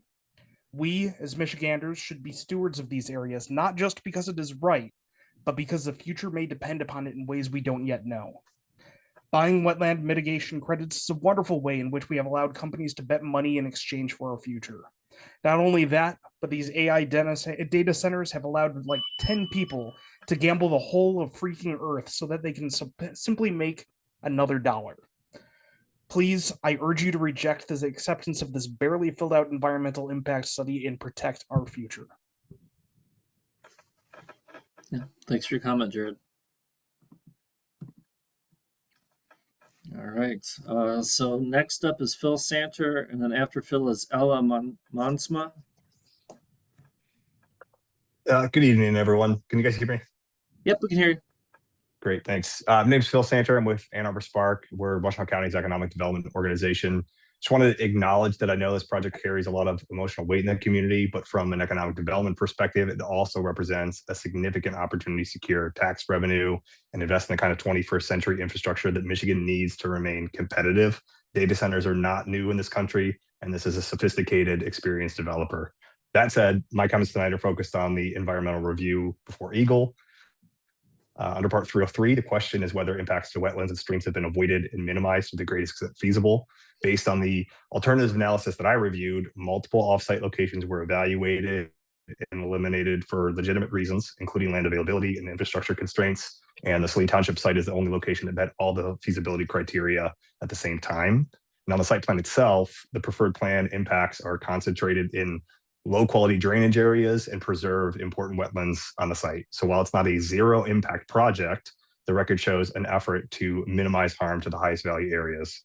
So I'd encourage EGLE to focus its review on mitigation, construction controls, long-term compliance to ensure that those commitments are carried out and to help move this review forward. Thanks for the opportunity to comment. Yeah, thanks for your comment, Phil.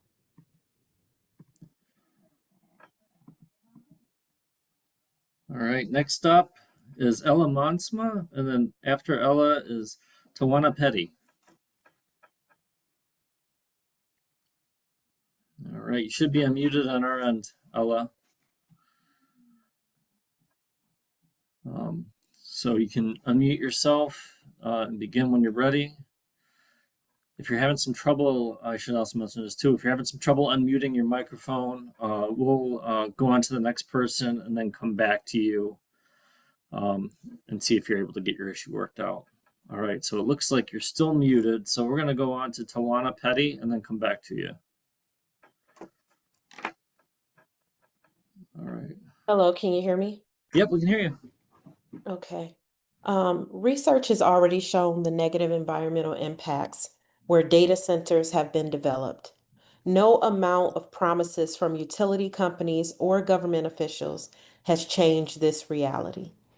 AI data centers will exacerbate this issue on a scale that we cannot even begin to quantify.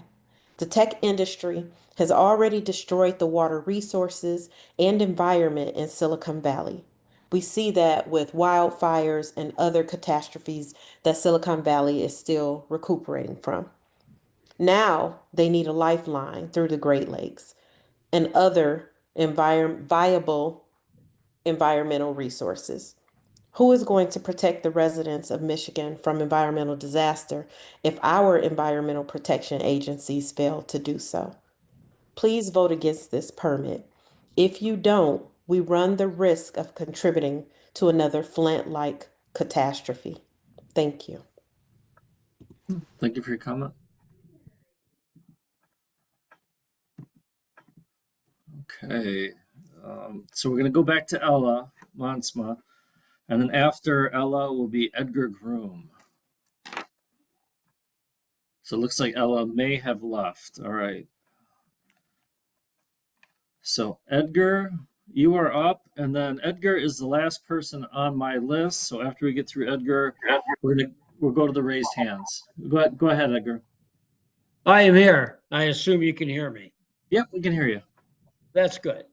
First thing I would like to comment on is the Washtenaw County's unavailability to what's caused a lot of the flooding in the so-called wet area is because there's a trestle bridge with a culvert under it, goes through private property before it gets to Saline back in the old railroad days.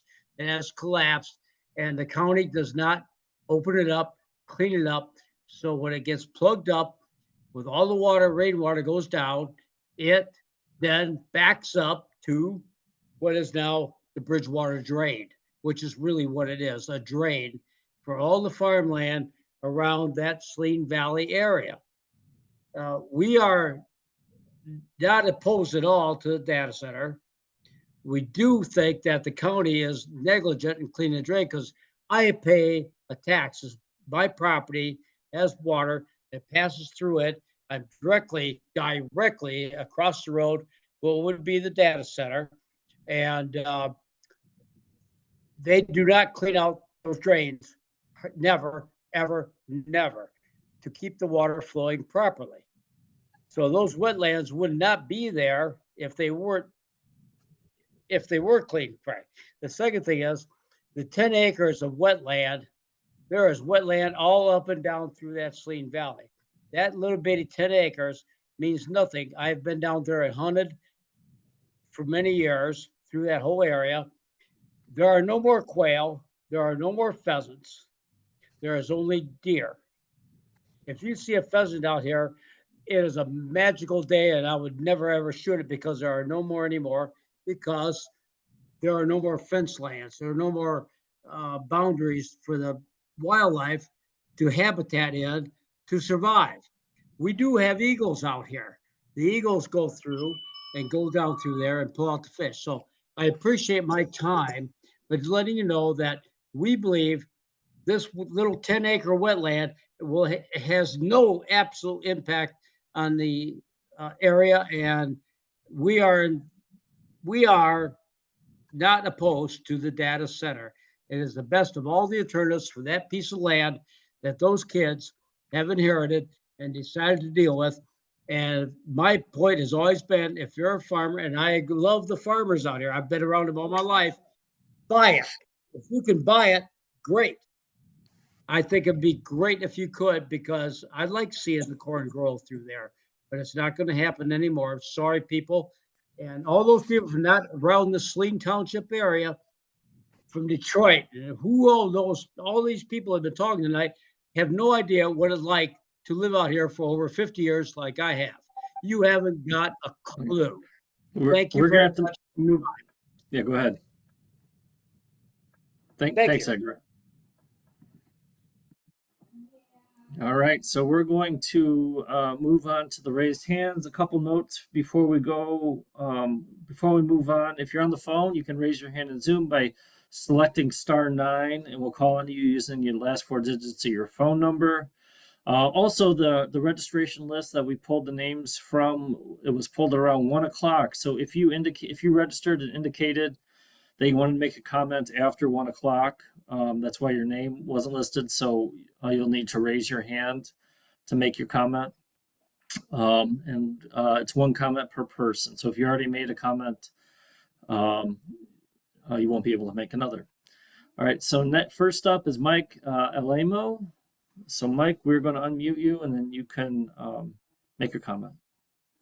Thanks so much. You can hear me? Yep, we can hear you. Thank you so much. My name is Michael Alamo. I'm the Senior Director of Legislative and External Affairs for the Michigan Chamber of Commerce. The Chamber represents 5,000 businesses and organizations from every corner of the state. Our members invest in the Chamber to advocate for policies and issues that will help Michigan businesses, communities compete in a global marketplace and give them the ability to support a vibrant workforce and vibrant communities. Related Digital is not a Michigan Chamber member, yet we strongly support the Saline Township Data Center project moving forward, as it represents a significant opportunity for Michigan to benefit from the rapidly evolving digital economy, most currently being driven by innovations and advancements in artificial intelligence. AI can be a job creator for the state and even help turn around the significant population loss trends we've seen over the last several years, but only if we are open to these types of developments, which will create thousands of local jobs, millions of dollars in tax revenue, and other community benefits, all while being protective of our natural resources. Only 250 acres of the site will be developed, preserving 750 acres of farmland, wetlands, and woodlands, including a $4 million dedication to farmland preservation. That means this land can remain productive.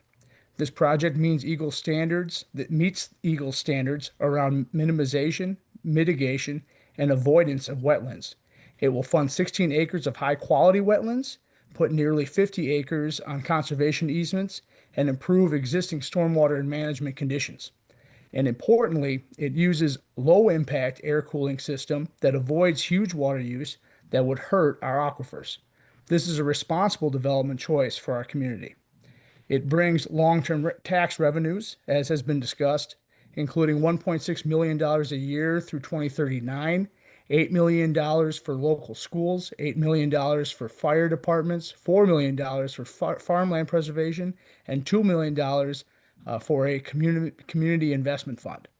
The project will also create major benefits for local small businesses and vendors, thousands of jobs in the process of the construction, as well as 450 on-site jobs and millions of dollars in revenues and community benefits, as I earlier responded to.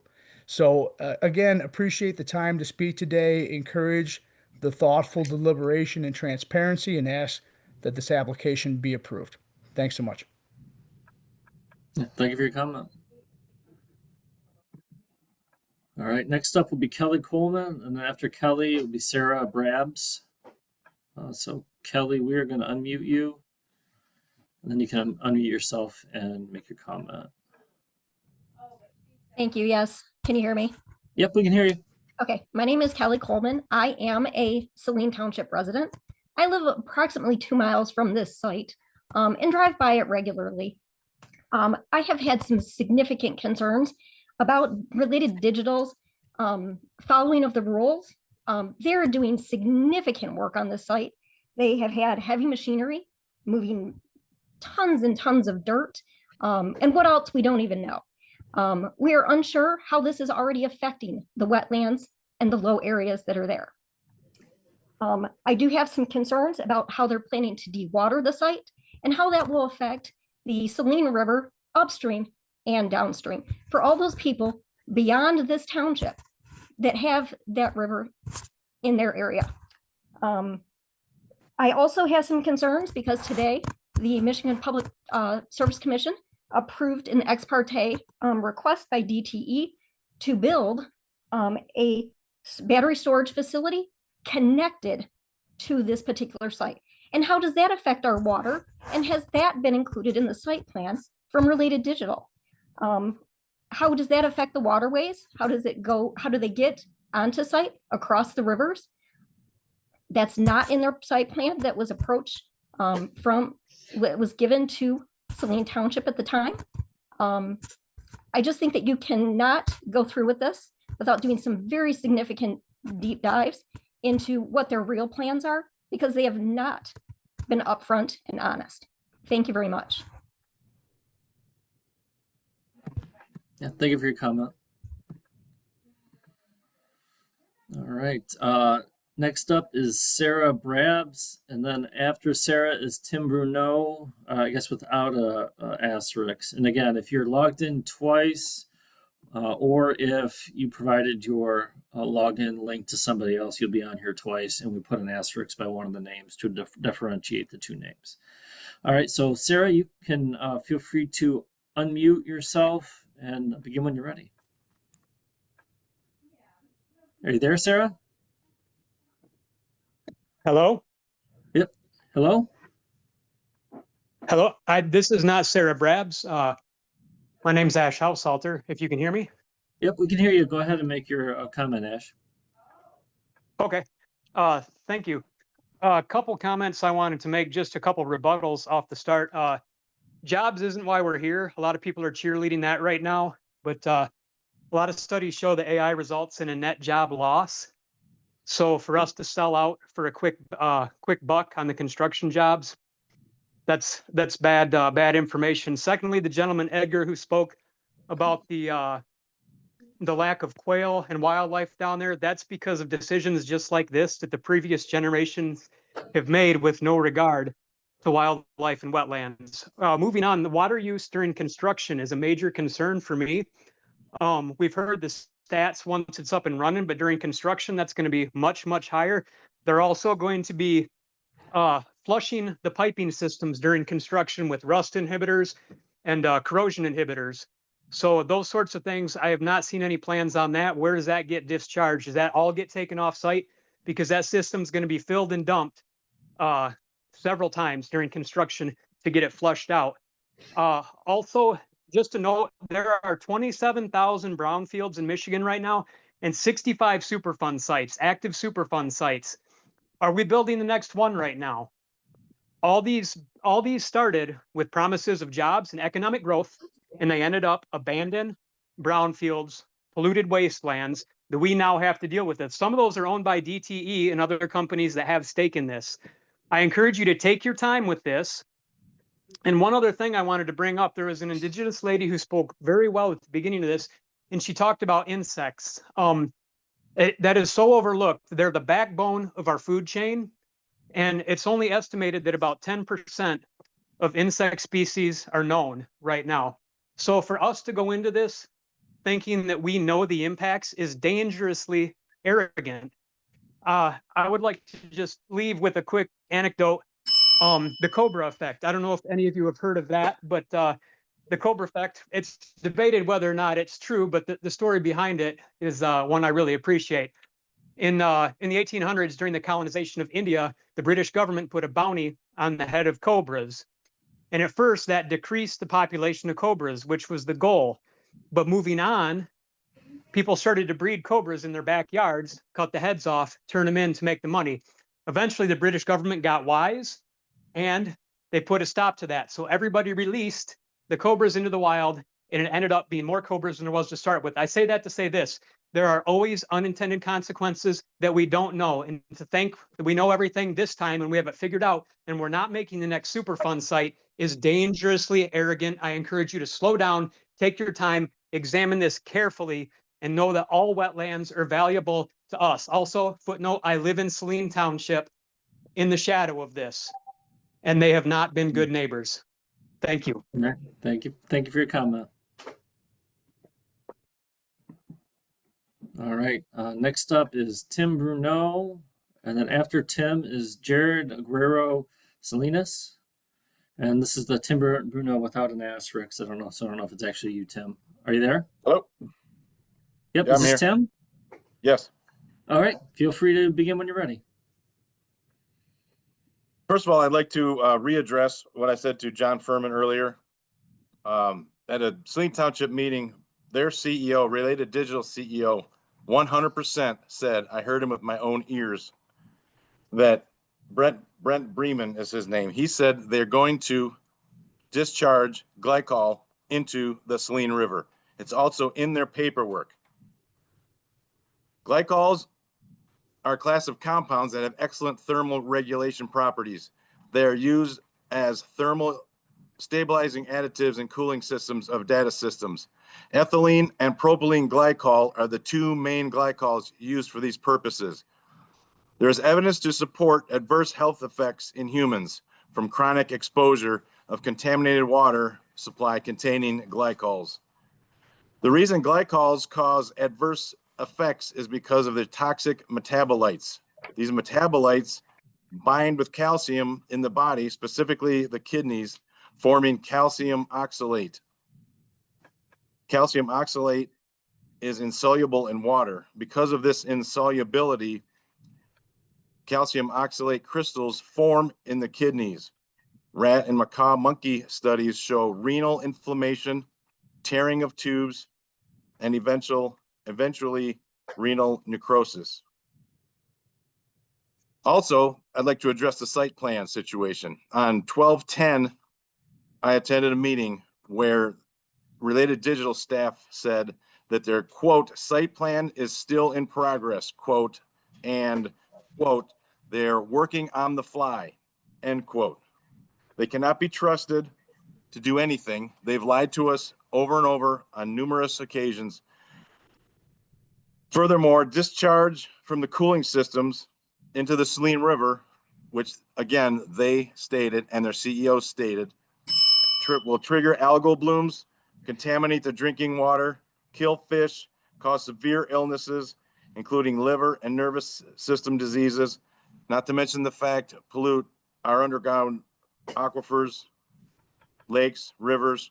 What will we do when the Great Lakes and inland lakes are all dry? What will we do when all the farming land is gone? What will we do when all our air is polluted? These types of developments are going to lead to our extinction. Thank you. Thanks for your comment, Tim. All right, next up is Jared Guerrero Salinas, and then after Jared is Gretchen Driscoll. So Jared, we are unmuting you, and then you can unmute yourself and begin when you're ready. Hello, can you hear me okay? Yep, we can hear you. Hi, this is Jared Guerrero Salinas. I'm a resident of Ann Arbor, and I stand in opposition to this permit being granted. I have a background, just retired from the Air Force, and for 20 years I was a meteorologist. So the environmental impacts and the effects on the wetlands are near and dear to my heart. So how did we forecast the future, essentially, in Air Force weather? Well, first, you got to look at data, observations, right? Weather observations in the past. And what all of these processes are working towards, trying to forecast the future on the effects of this data center. Is it going to be good for, the lands, or is it not? So what kind of observational data have we seen? Well, it's not good, right? It's like kidney failure. People are losing kidneys. They're living by these data centers and they're drinking this PFAS tainted water. yeah, they're losing kidneys. Birth, there's miscarriage problems. Miscarriages go up by about 60% around these data centers, and so does extremely premature births. That goes up as well by about 60%. So what's the legacy of sacrificing these 10 acres of wetlands? Well, guess what? It's dead babies, right? We've seen this happen. It's affecting people's lungs. People are developing cancers from it. It's not worth 10 acres of wetlands that we can't get back. It's just not worth it. And if you're looking at it from a humanity standpoint, and what's the benefit from it?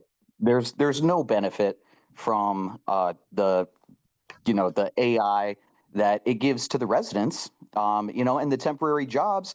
Like, why do we think the economy sucks so much? This is by design to make people desperate for these jobs when these oligarch billionaires come dangling their purse strings around town. But I get it. It's hard out here, right?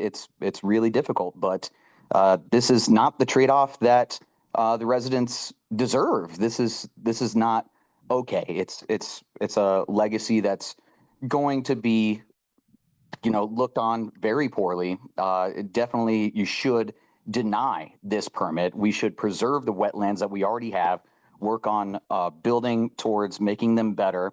But yeah, introducing this data center, which is essentially taking the resources of a metropolitan area and just plugging it into farmland, of course the ratepayers are going to pay more. We don't believe that bullshit anymore, right? Because we have those observational points from the data centers that already exist, and they are killing people. They are diminishing greatly their quality of life and increasing their utility costs. Jared, we're gonna have to move on to our next commenter. Thank you for your comment. All right, thanks. All right. Next up is Gretchen Driscoll. And then after Gretchen, we have a phone-in caller, last four digits, 2016. So Gretchen, we're going to unmute you, and then you can begin your comment. Okay, thank you, Ryan. And thank you, Jim, for this hearing. My name is Gretchen Driscoll. Excuse me, I'm sick, but anyhow, I'm the Water Resources Commissioner for Washtenaw County.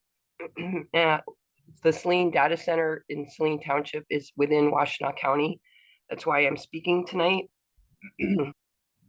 I also wrote a letter for the MPSC hearing that I'm going to read, but I did want to explain to the folks that are on this comment session that our office is responsible, excuse me, for the soil erosion permitting. So we have been reviewing their plans, and we currently have required 7 miles worth of silt fencing to protect the waters. And also our stormwater management best practices engineer in our office is reviewing the plan. So I'll now read the letter that I did submit to the MPSC. Excuse me. In writing, I'm writing in support of the data center proposal in Saline Township and the application of DTE Energy to provide service for this project. And the reason that I wrote this letter is because the project first came to my attention in early July. The developer, Related Digital, requested a meeting at our office to discuss this project. Even though it was not required by the Saline Township ordinances, they are planning to develop the site using our recommended stormwater best management practices. This is not something that Saline Township requires. There have been flooding issues on this property, and I appreciate Ed Kroom's comments, and hopefully we'll have more resources to address those drainage issues that he spoke to. And that this project will correct much of that situation and protect the Saline River, which runs along the project property. The cooling of the facilities would be a closed loop process, which does not need a continuous source of water for cooling. And I have since learned that a well will be drilled for office use only, and if needed, fire protection services in the township.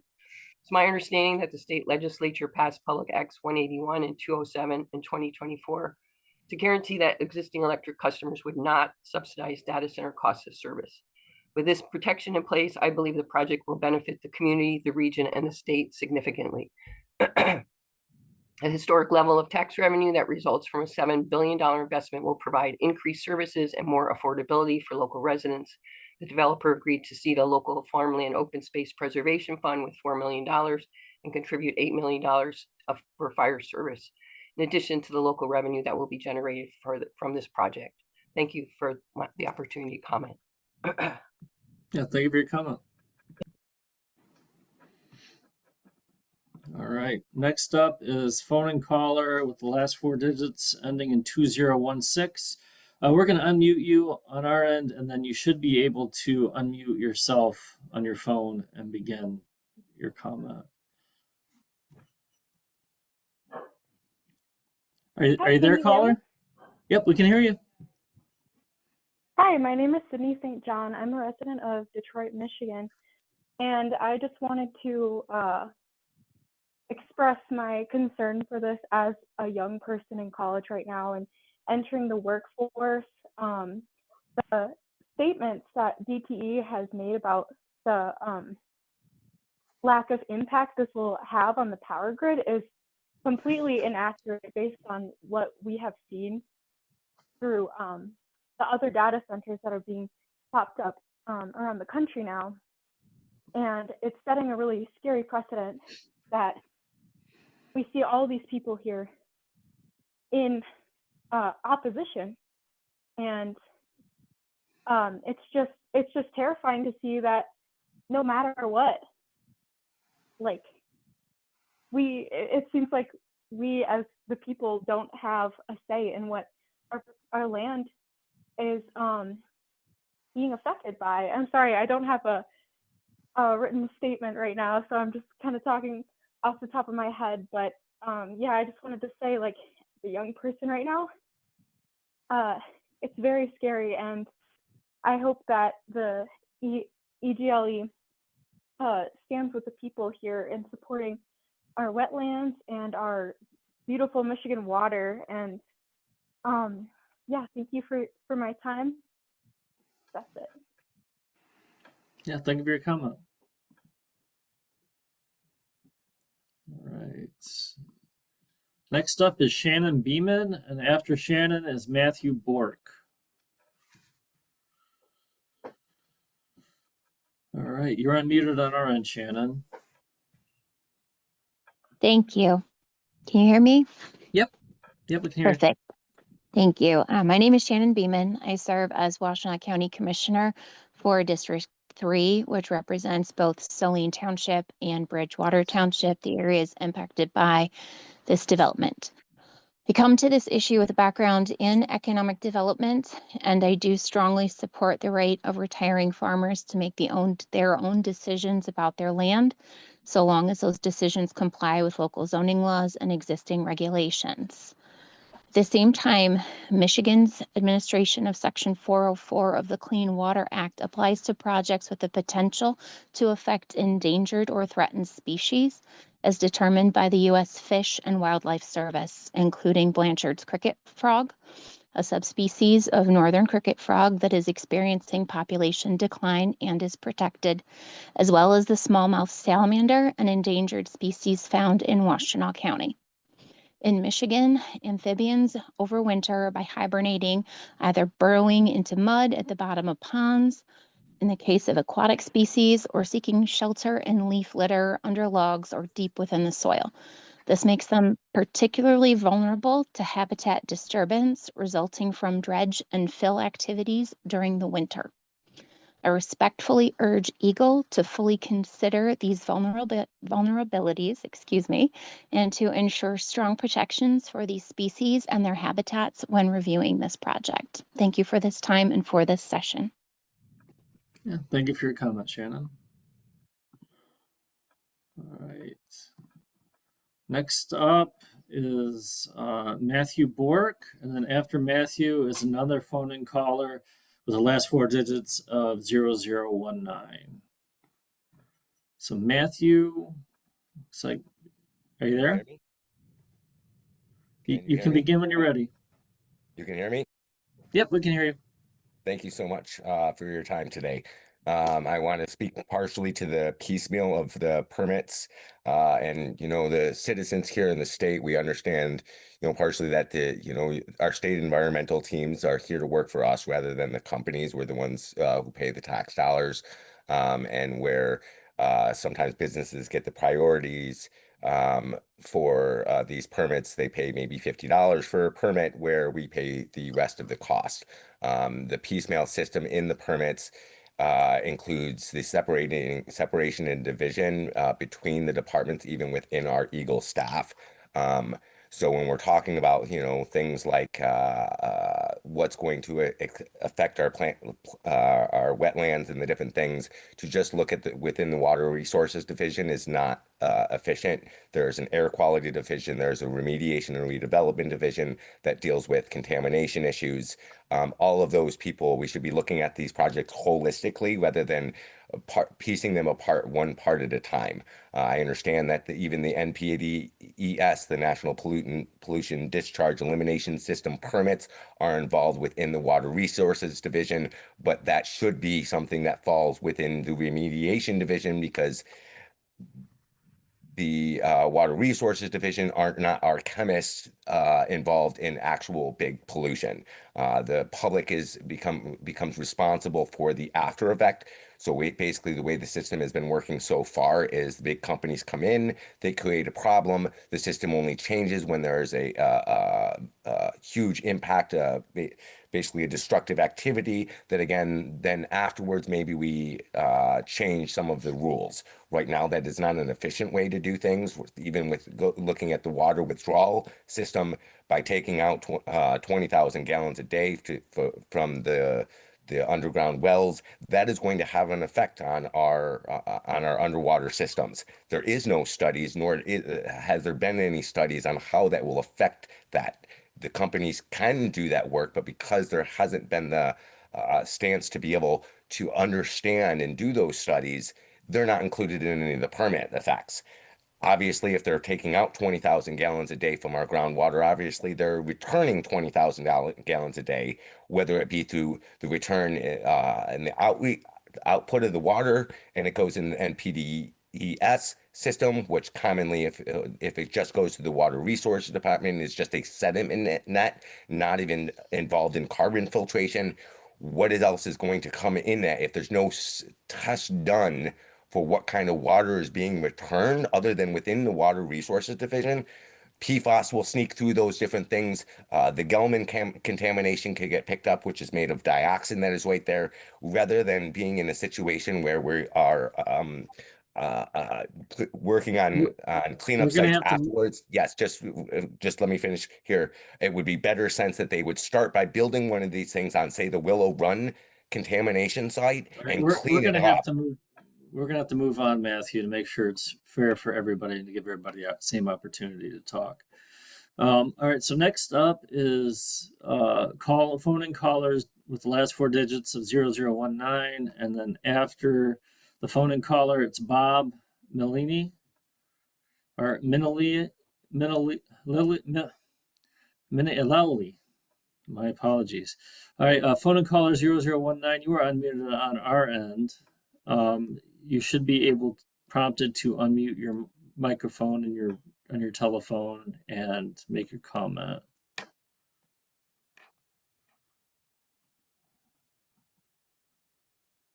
All right, it looks like you are still muted if you can hear us, phone in caller.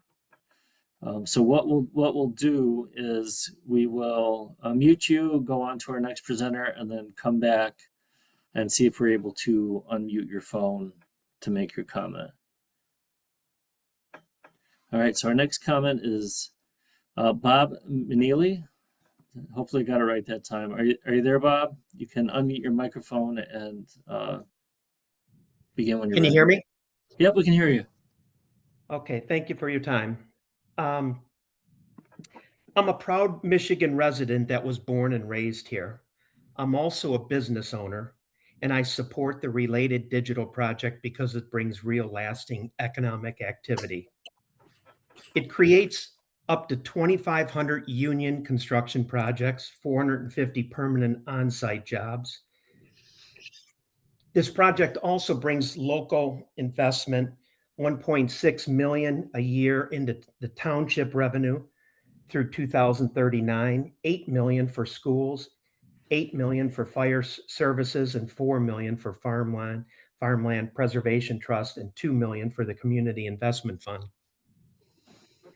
One of the biggest reasons that I support the related digital project is that unlike other development options, which could cover the entire site, this project responsibly develops only 250 acres of the land, preserving more than 750 acres of farmland, wetlands, and woodlands. I appreciate your time, and I fully support this project. All right, thank you very much, Bob.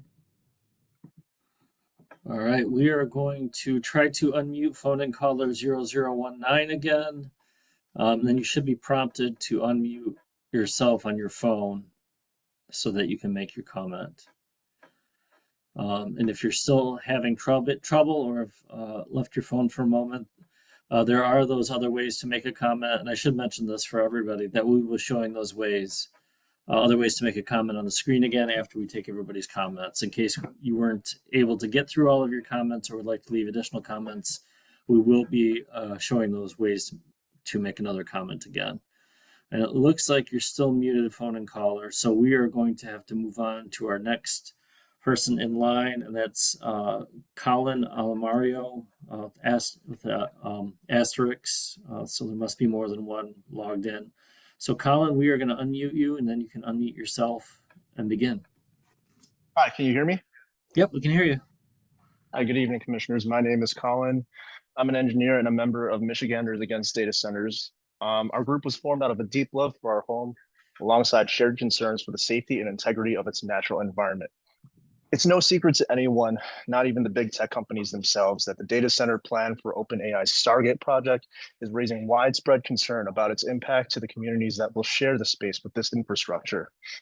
One major concern is data centers' ubiquitous need for tremendous amounts of water to cool its thousands of computers within its processor farm. Because of the unprecedented need for water in order for this technology to function, tech companies like Related Digital and its partners frequently placate their opposition by talking about closed-loop cooling systems, such as they predictably did earlier tonight. In a closed-loop cooling system, water is circulated such that it doesn't leave. This helps to reduce water loss due to evaporation. An alternative way of implementing a closed-loop system is to control the water flow and use complex heat exchanges and pumps, thereby controlling the water's temperature so it cannot evaporate, which sounds promising on paper, but our friend John Furman from Related Digital has not told you the whole picture. In order for these systems to work, another resource takes the fall, our electrical grid. The intricate nature of closed-loop cooling systems means that they require significantly more power to function, between 10 to 40% of what our electrical needs are demanding in the present day. Think of it like this. Imagine Michigan is your house. It has a living room that's extremely messy. You hear that guests are coming over, so you decide to hide the mess in your bedroom before the guests arrive. But you haven't cleaned the mess. You just shifted it out of view from your visitors. Likewise, a closed-loop system hides the negative environmental impact from the public eye. How can we guarantee the integrity of our water in the high likelihood that our outdated electrical grid fails? We learned about the law of conservation of energy when we were kids in school. So energy can't be created from nothing. Something is going to take the hit. And no matter what it is, it always means the people of Michigan lose. Not to mention, large data centers consume the daily equivalent of the clean drinking water used by a town of up to 50,000 residents. That is more than 60% the population of Flint, who was without clean water for a decade. Consider that OpenAI wants their data center running in a fraction of that time frame. Now, I'm not a Luddite. My education and career is in engineering, homegrown around the Motor City. My graduate school background is with USC in LA, with a program that had close ties to big tech industry and professionals. But it's exactly because of the long journey I've had with this technology that I say this industry is blindly running full steam ahead without taking care or regard for the financial, cultural, and environmental repercussions. It is nothing short of a bubble. So, EGLE, I implore you to consider your first value as an organization that, quote, makes reasoned decisions that reflect your mission to serve the interests of Michigan residents. We know that approving the Related Digital's proposal to use Saline's land is a hasty and careless notion. opening the door to a slippery slope for our state. Please represent your constituents accordingly, and the people will have your back if you do. Thank you for your comment, Colin. All right, next up is a phone-in caller with the last 4 digits of 2838. And then after this phone-in caller is Cody Gilbert. So we're going to unmute you, phone-in caller 2838, and then you'll be able to unmute yourself on your phone and can make your comment. Yes, my name is Jane Walker, and I'm a resident of Saline, Michigan.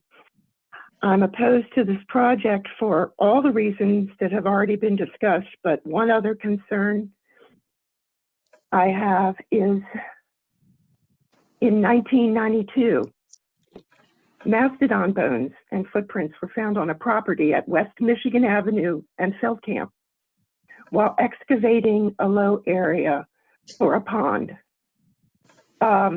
There were paleontologists at the University of Michigan who followed up on this, and my concern is there any sort of an overview of the property digging and possible destruction of valuable historical fossils discovery in this area? And is it already too late? But thank you for letting me voice that opinion. I appreciate it. Yeah, thanks for making your comment.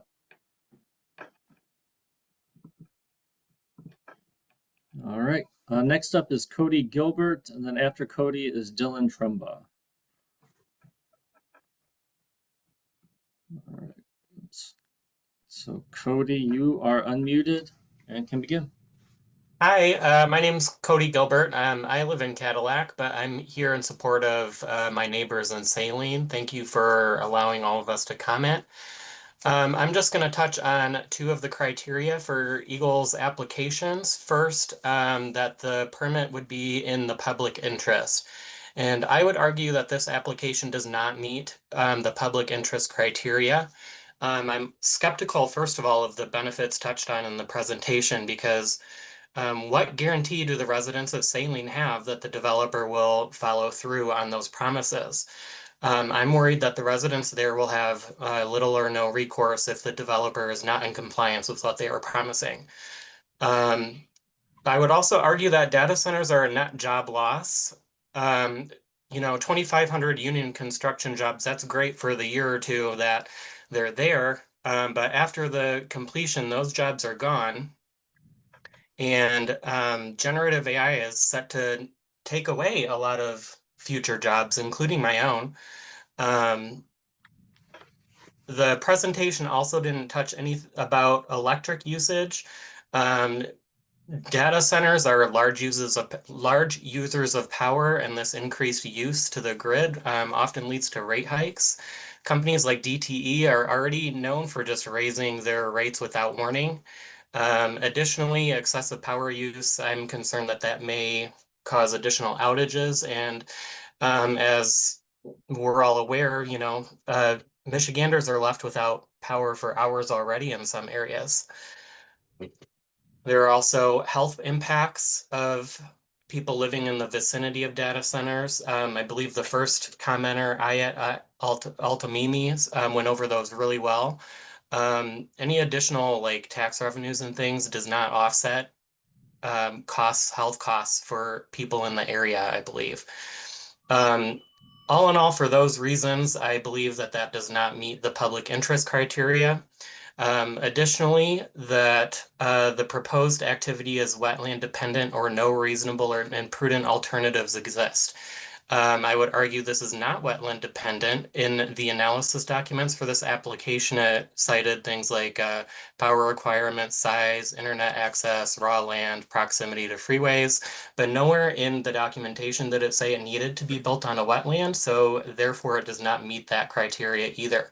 For those reasons, I would request that EGLE deny this application. Thank you very much. Thank you for your comment.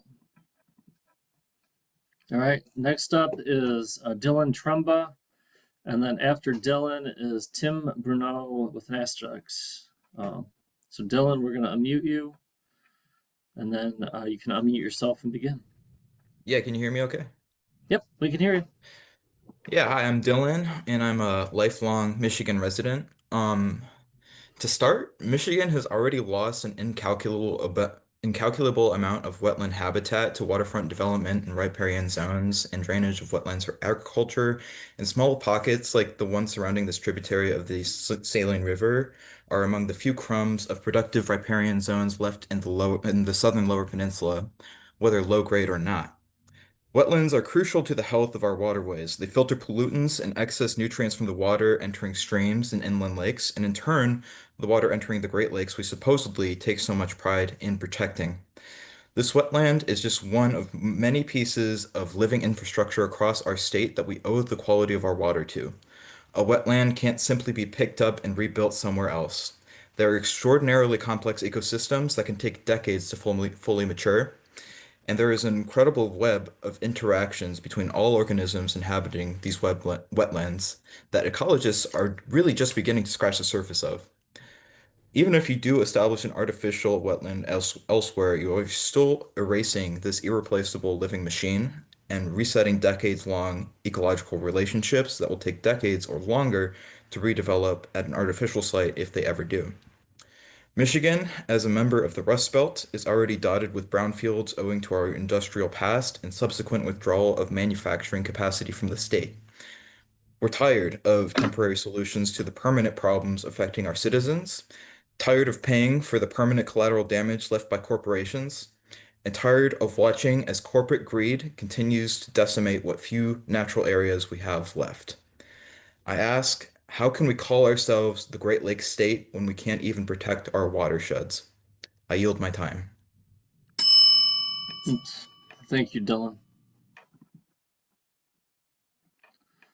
All right. Next up is Tim Bruno with an asterisk, and then after Tim is going to be, or whoever's on Tim's line is going to be Beth F. All right, so we're going to unmute Tim, and then whoever. Hello, this is.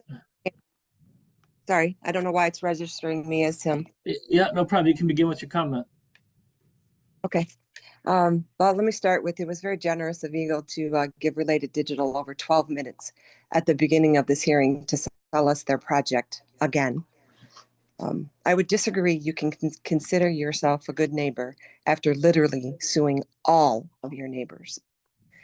And I would reiterate that this first phase is 250 acres. What is phase 2, 3, 4, 5, 6, 12? Where is the substation going? The battery plant, the 7 bridges they talk about. Our wetlands are not empty spaces waiting to be filled. They're living systems that protect our homes from flooding, filter our water, recharge our aquifers, and support an extraordinary diversity of life. In fact, Washtenaw County's wetlands provide essential habitat for several threatened and endangered species, like the king rail, the least bittern, the eastern Massasauga rattlesnake, the Blandings turtle, Mitchell's satire butterflies, rare wetland plants such as the eastern prairies fringed orchid. These species are not abstract names on a list. They are indicators of ecological health, and their presence places a legal and moral responsibility on us to protect the irreplaceable, wetland habitats they depend on. Under Michigan's Part 303 Wetlands Protection Act, a permit cannot be issued if a project has feasible and prudent alternatives. If it's, shut it off. Large-scale industrial developments, whether data centers or solar arrays or other high-impact projects, are not wetland dependent. They can be located elsewhere. And when alternatives exist, the law is clear. The permit must be denied. We are defending the integrity of our community, our water, our farmland, the natural heritage that makes this place worth calling home. Once a wetland is filled, once a species disappears, once a migratory corridor is severed, there is no going back. Please do your due diligence and find the proof you need to deny this permit. I urge EGLE to honor the science and protect the irreplaceable natural resources entrusted to your care. Our wetlands are worth more than the short-term gains of any development. They are part of who we are, and they deserve our strongest defense. Sorry about the intrusion of the other speaker. Thank you. No problem. Thank you for your comment. All right, next up is Beth F. And then after Beth is Claire Grobe. So Beth, you are unmuted. You can begin. Thank you. Good evening. My name is Beth Foley. I live in Saline Township, about 2 miles from the project. There are so many red flags in this permit request. Number one, developers' proposal to mitigate the wetland destruction via a mitigation bank credits have been largely debunked by experts as a valid mitigation method and rather merely purchasing the permission to destroy them. Number two, a floodplain analysis was not available upon my FOIA request through Gretchen Driscoll's office, the Washtenaw County Water Commission. The response was, no records exist. This is a glaring red flag. They keep pushing me to FEMA, and I do have the flood zone map, but there is no floodplain analysis, and there is most certainly floodplain impact when moving this much earth.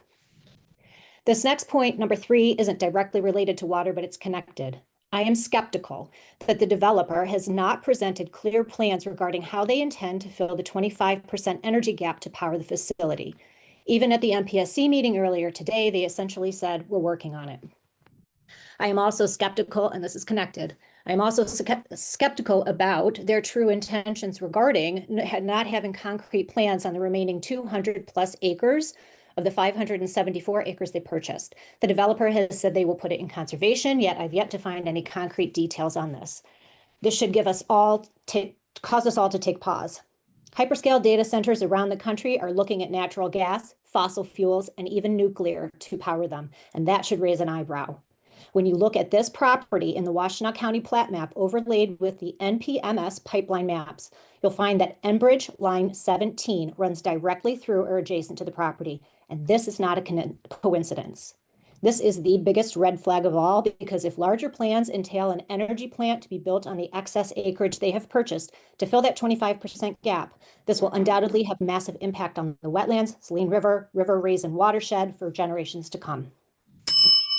Number four, the developer has already begun moving massive amounts of soil at the site despite not yet having an EGLE permit approval. The arrogance and audacity are maddening, and the irreversible impacts are heartbreaking. As scientists tasked with protecting our precious wetlands, this should infuriate you. I have submitted a video of the job site via email to Mr. Bales for you to see the destruction for yourselves. There's no possible way that they haven't already been excavating unidentified wetland areas. Better yet, I implore you to drive there to see for yourself the destruction that has already been done. It looks like a scene from Armageddon. There is no way this is in the public interest. The footprint of this facility is not like a Walmart supercenter. It is the same size as the entire footprint of Detroit Metro Airport in our backyards. Please take your time on this deliberation.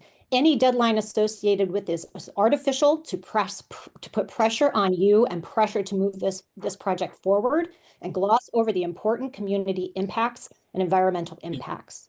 Thank you very much for your time. Yep, thank you for your comment, Beth. All right. Next up is Claire Grobe, and then after Claire is Justin McCauley. Hello, can you hear me? Yep, we can hear you. All right, good evening. My name is Claire, and I'm a local concerned resident in strong opposition to this data center.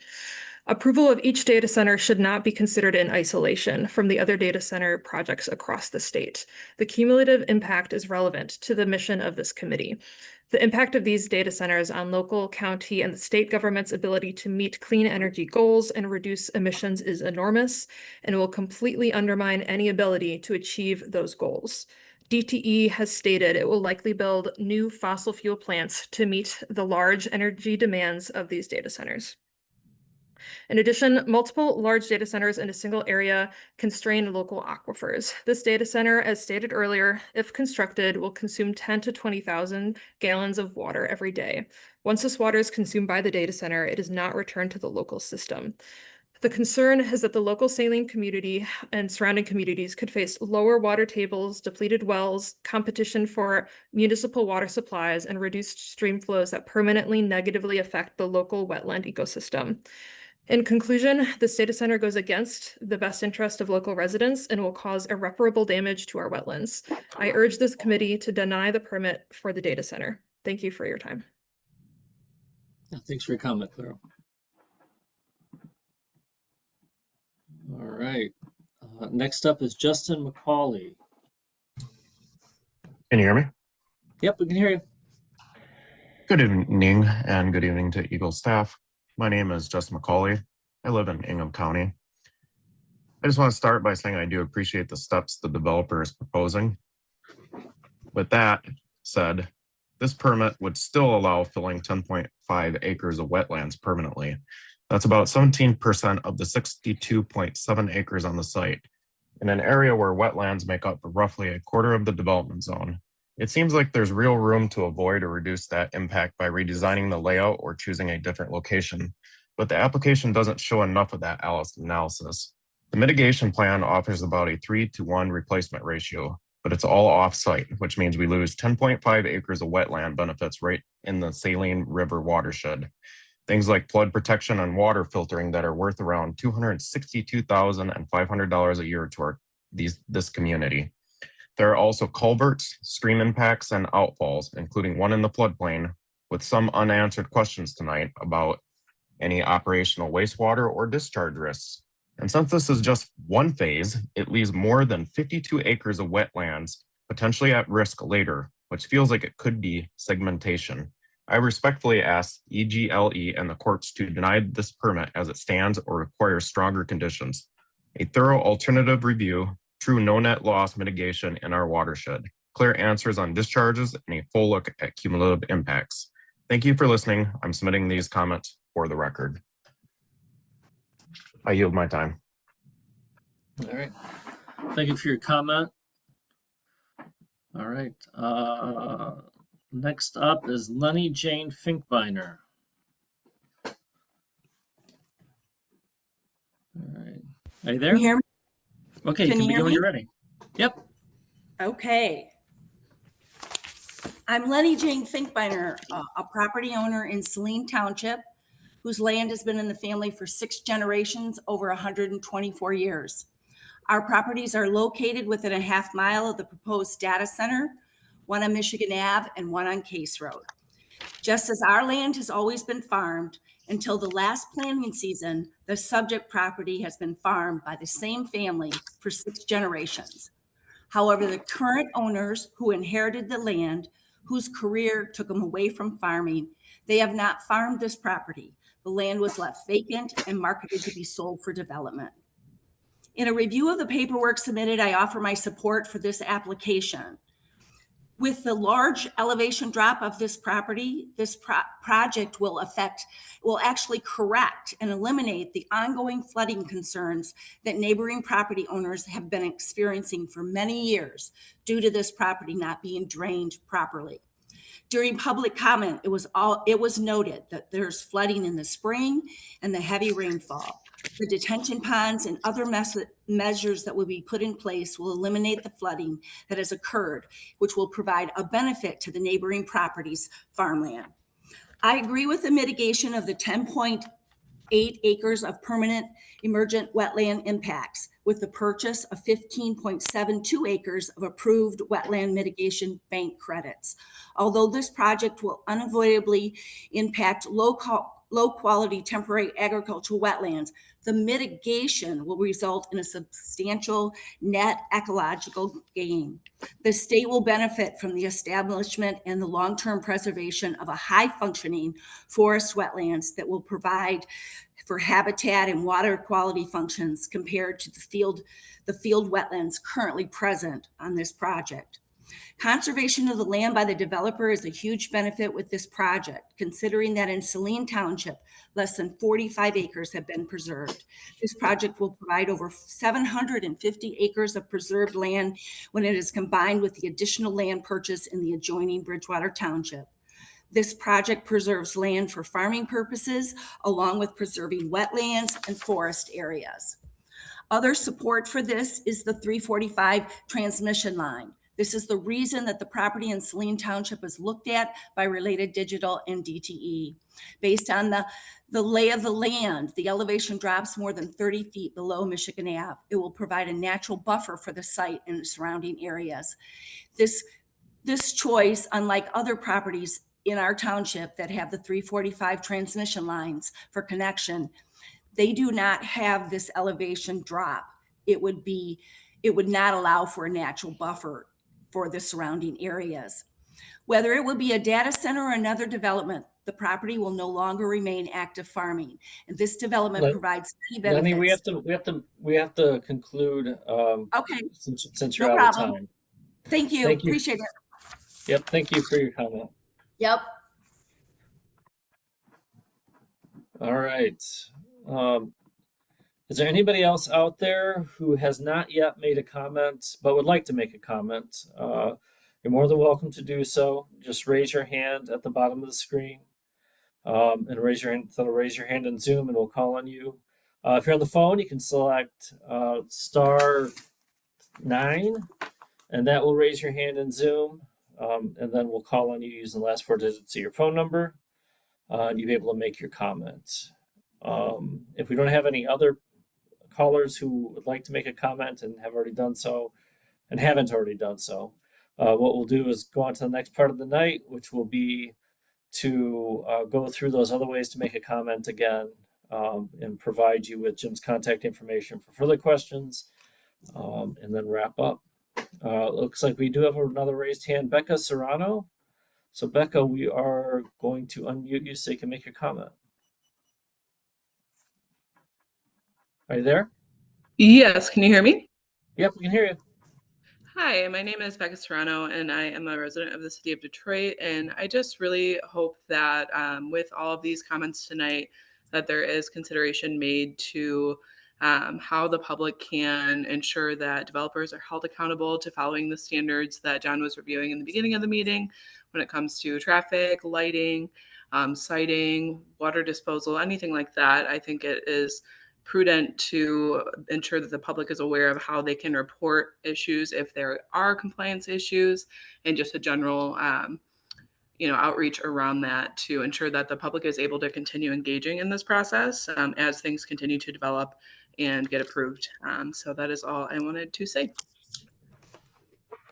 Yeah, thanks for your comment, Becca. All right, looks like we have a phone-in caller with a raised hand with the last 4 digits, 3407. We are going to unmute you, and you can make your comment. You should be able to unmute yourself. Are you there? I'm here. Can you hear me? Yep, we can hear you. You can make your comment when you're ready. I'm a resident of the area, and I have a degree in aquatic biology and chemistry. I've worked as a chemist for the last 30 years. I believe that wetlands, the Saline Township data center site, will forever be destroyed from the chemicals released as the computer chips degrade into the cooling water. The cooling water does not forever circulate in a closed loop. Cooling water has to be disposed of sometime. AI Oracle, related industries, will not discuss this. They will not admit cooling water has to be disposed. Eventually, all cooling water has to be disposed. OpenAI Oracle related industries plans to dispose of their contaminated cooling water into the Saline River. They have admitted they plan to dispose of their waste water into the Saline River using special devices. The cooling water sent into the Saline rivers will have chemicals in it from the degradation of the computer chips such as silicon, copper, and PFAS. The contaminated carcinogenic water in the Saline River will flow into the Lake Erie, where Canadian and American cities draw their drinking water from. And if the data center pumps their cooling water back into the groundwater, the aquifer will be contaminated with the chemicals from the degradation of the computer chips. 4 miles away from the data center are the city of Saline's 4 wells that supply all of its residents with drinking water. The contaminated aquifer will force the city of Saline to issue a bottled water alert and begin the process of constructing a water pipe to the big Lake Huron water pipe in Detroit. The city council has already discussed this as an emergency procedure. The aquifer is owned by the people of the state of Michigan. The people have a duty and a right to vote on any use of their aquifer. Let the people vote. The developer will not tell us how many gallons of water they will pull out of our aquifer each day. In the past 10 weeks, I have watched OpenAI Oracle-related industries display much of their character and can say, without reservation, OpenAI Oracle-related industries will not be a good steward for the wetlands. They have not provided any detailed plans of their data center to anyone. How can you issue a wetland permit to a giant industrial project when they won't even provide a plan? Please allow all the people to speak before authorizing a wetland permit. Thank you very much. Thank you for your comment.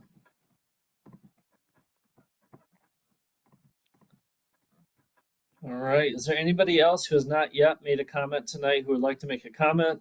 Again, you can raise your hand by selecting the raise hand icon at the bottom of your screen in Zoom, or if you're on the phone, by selecting #6.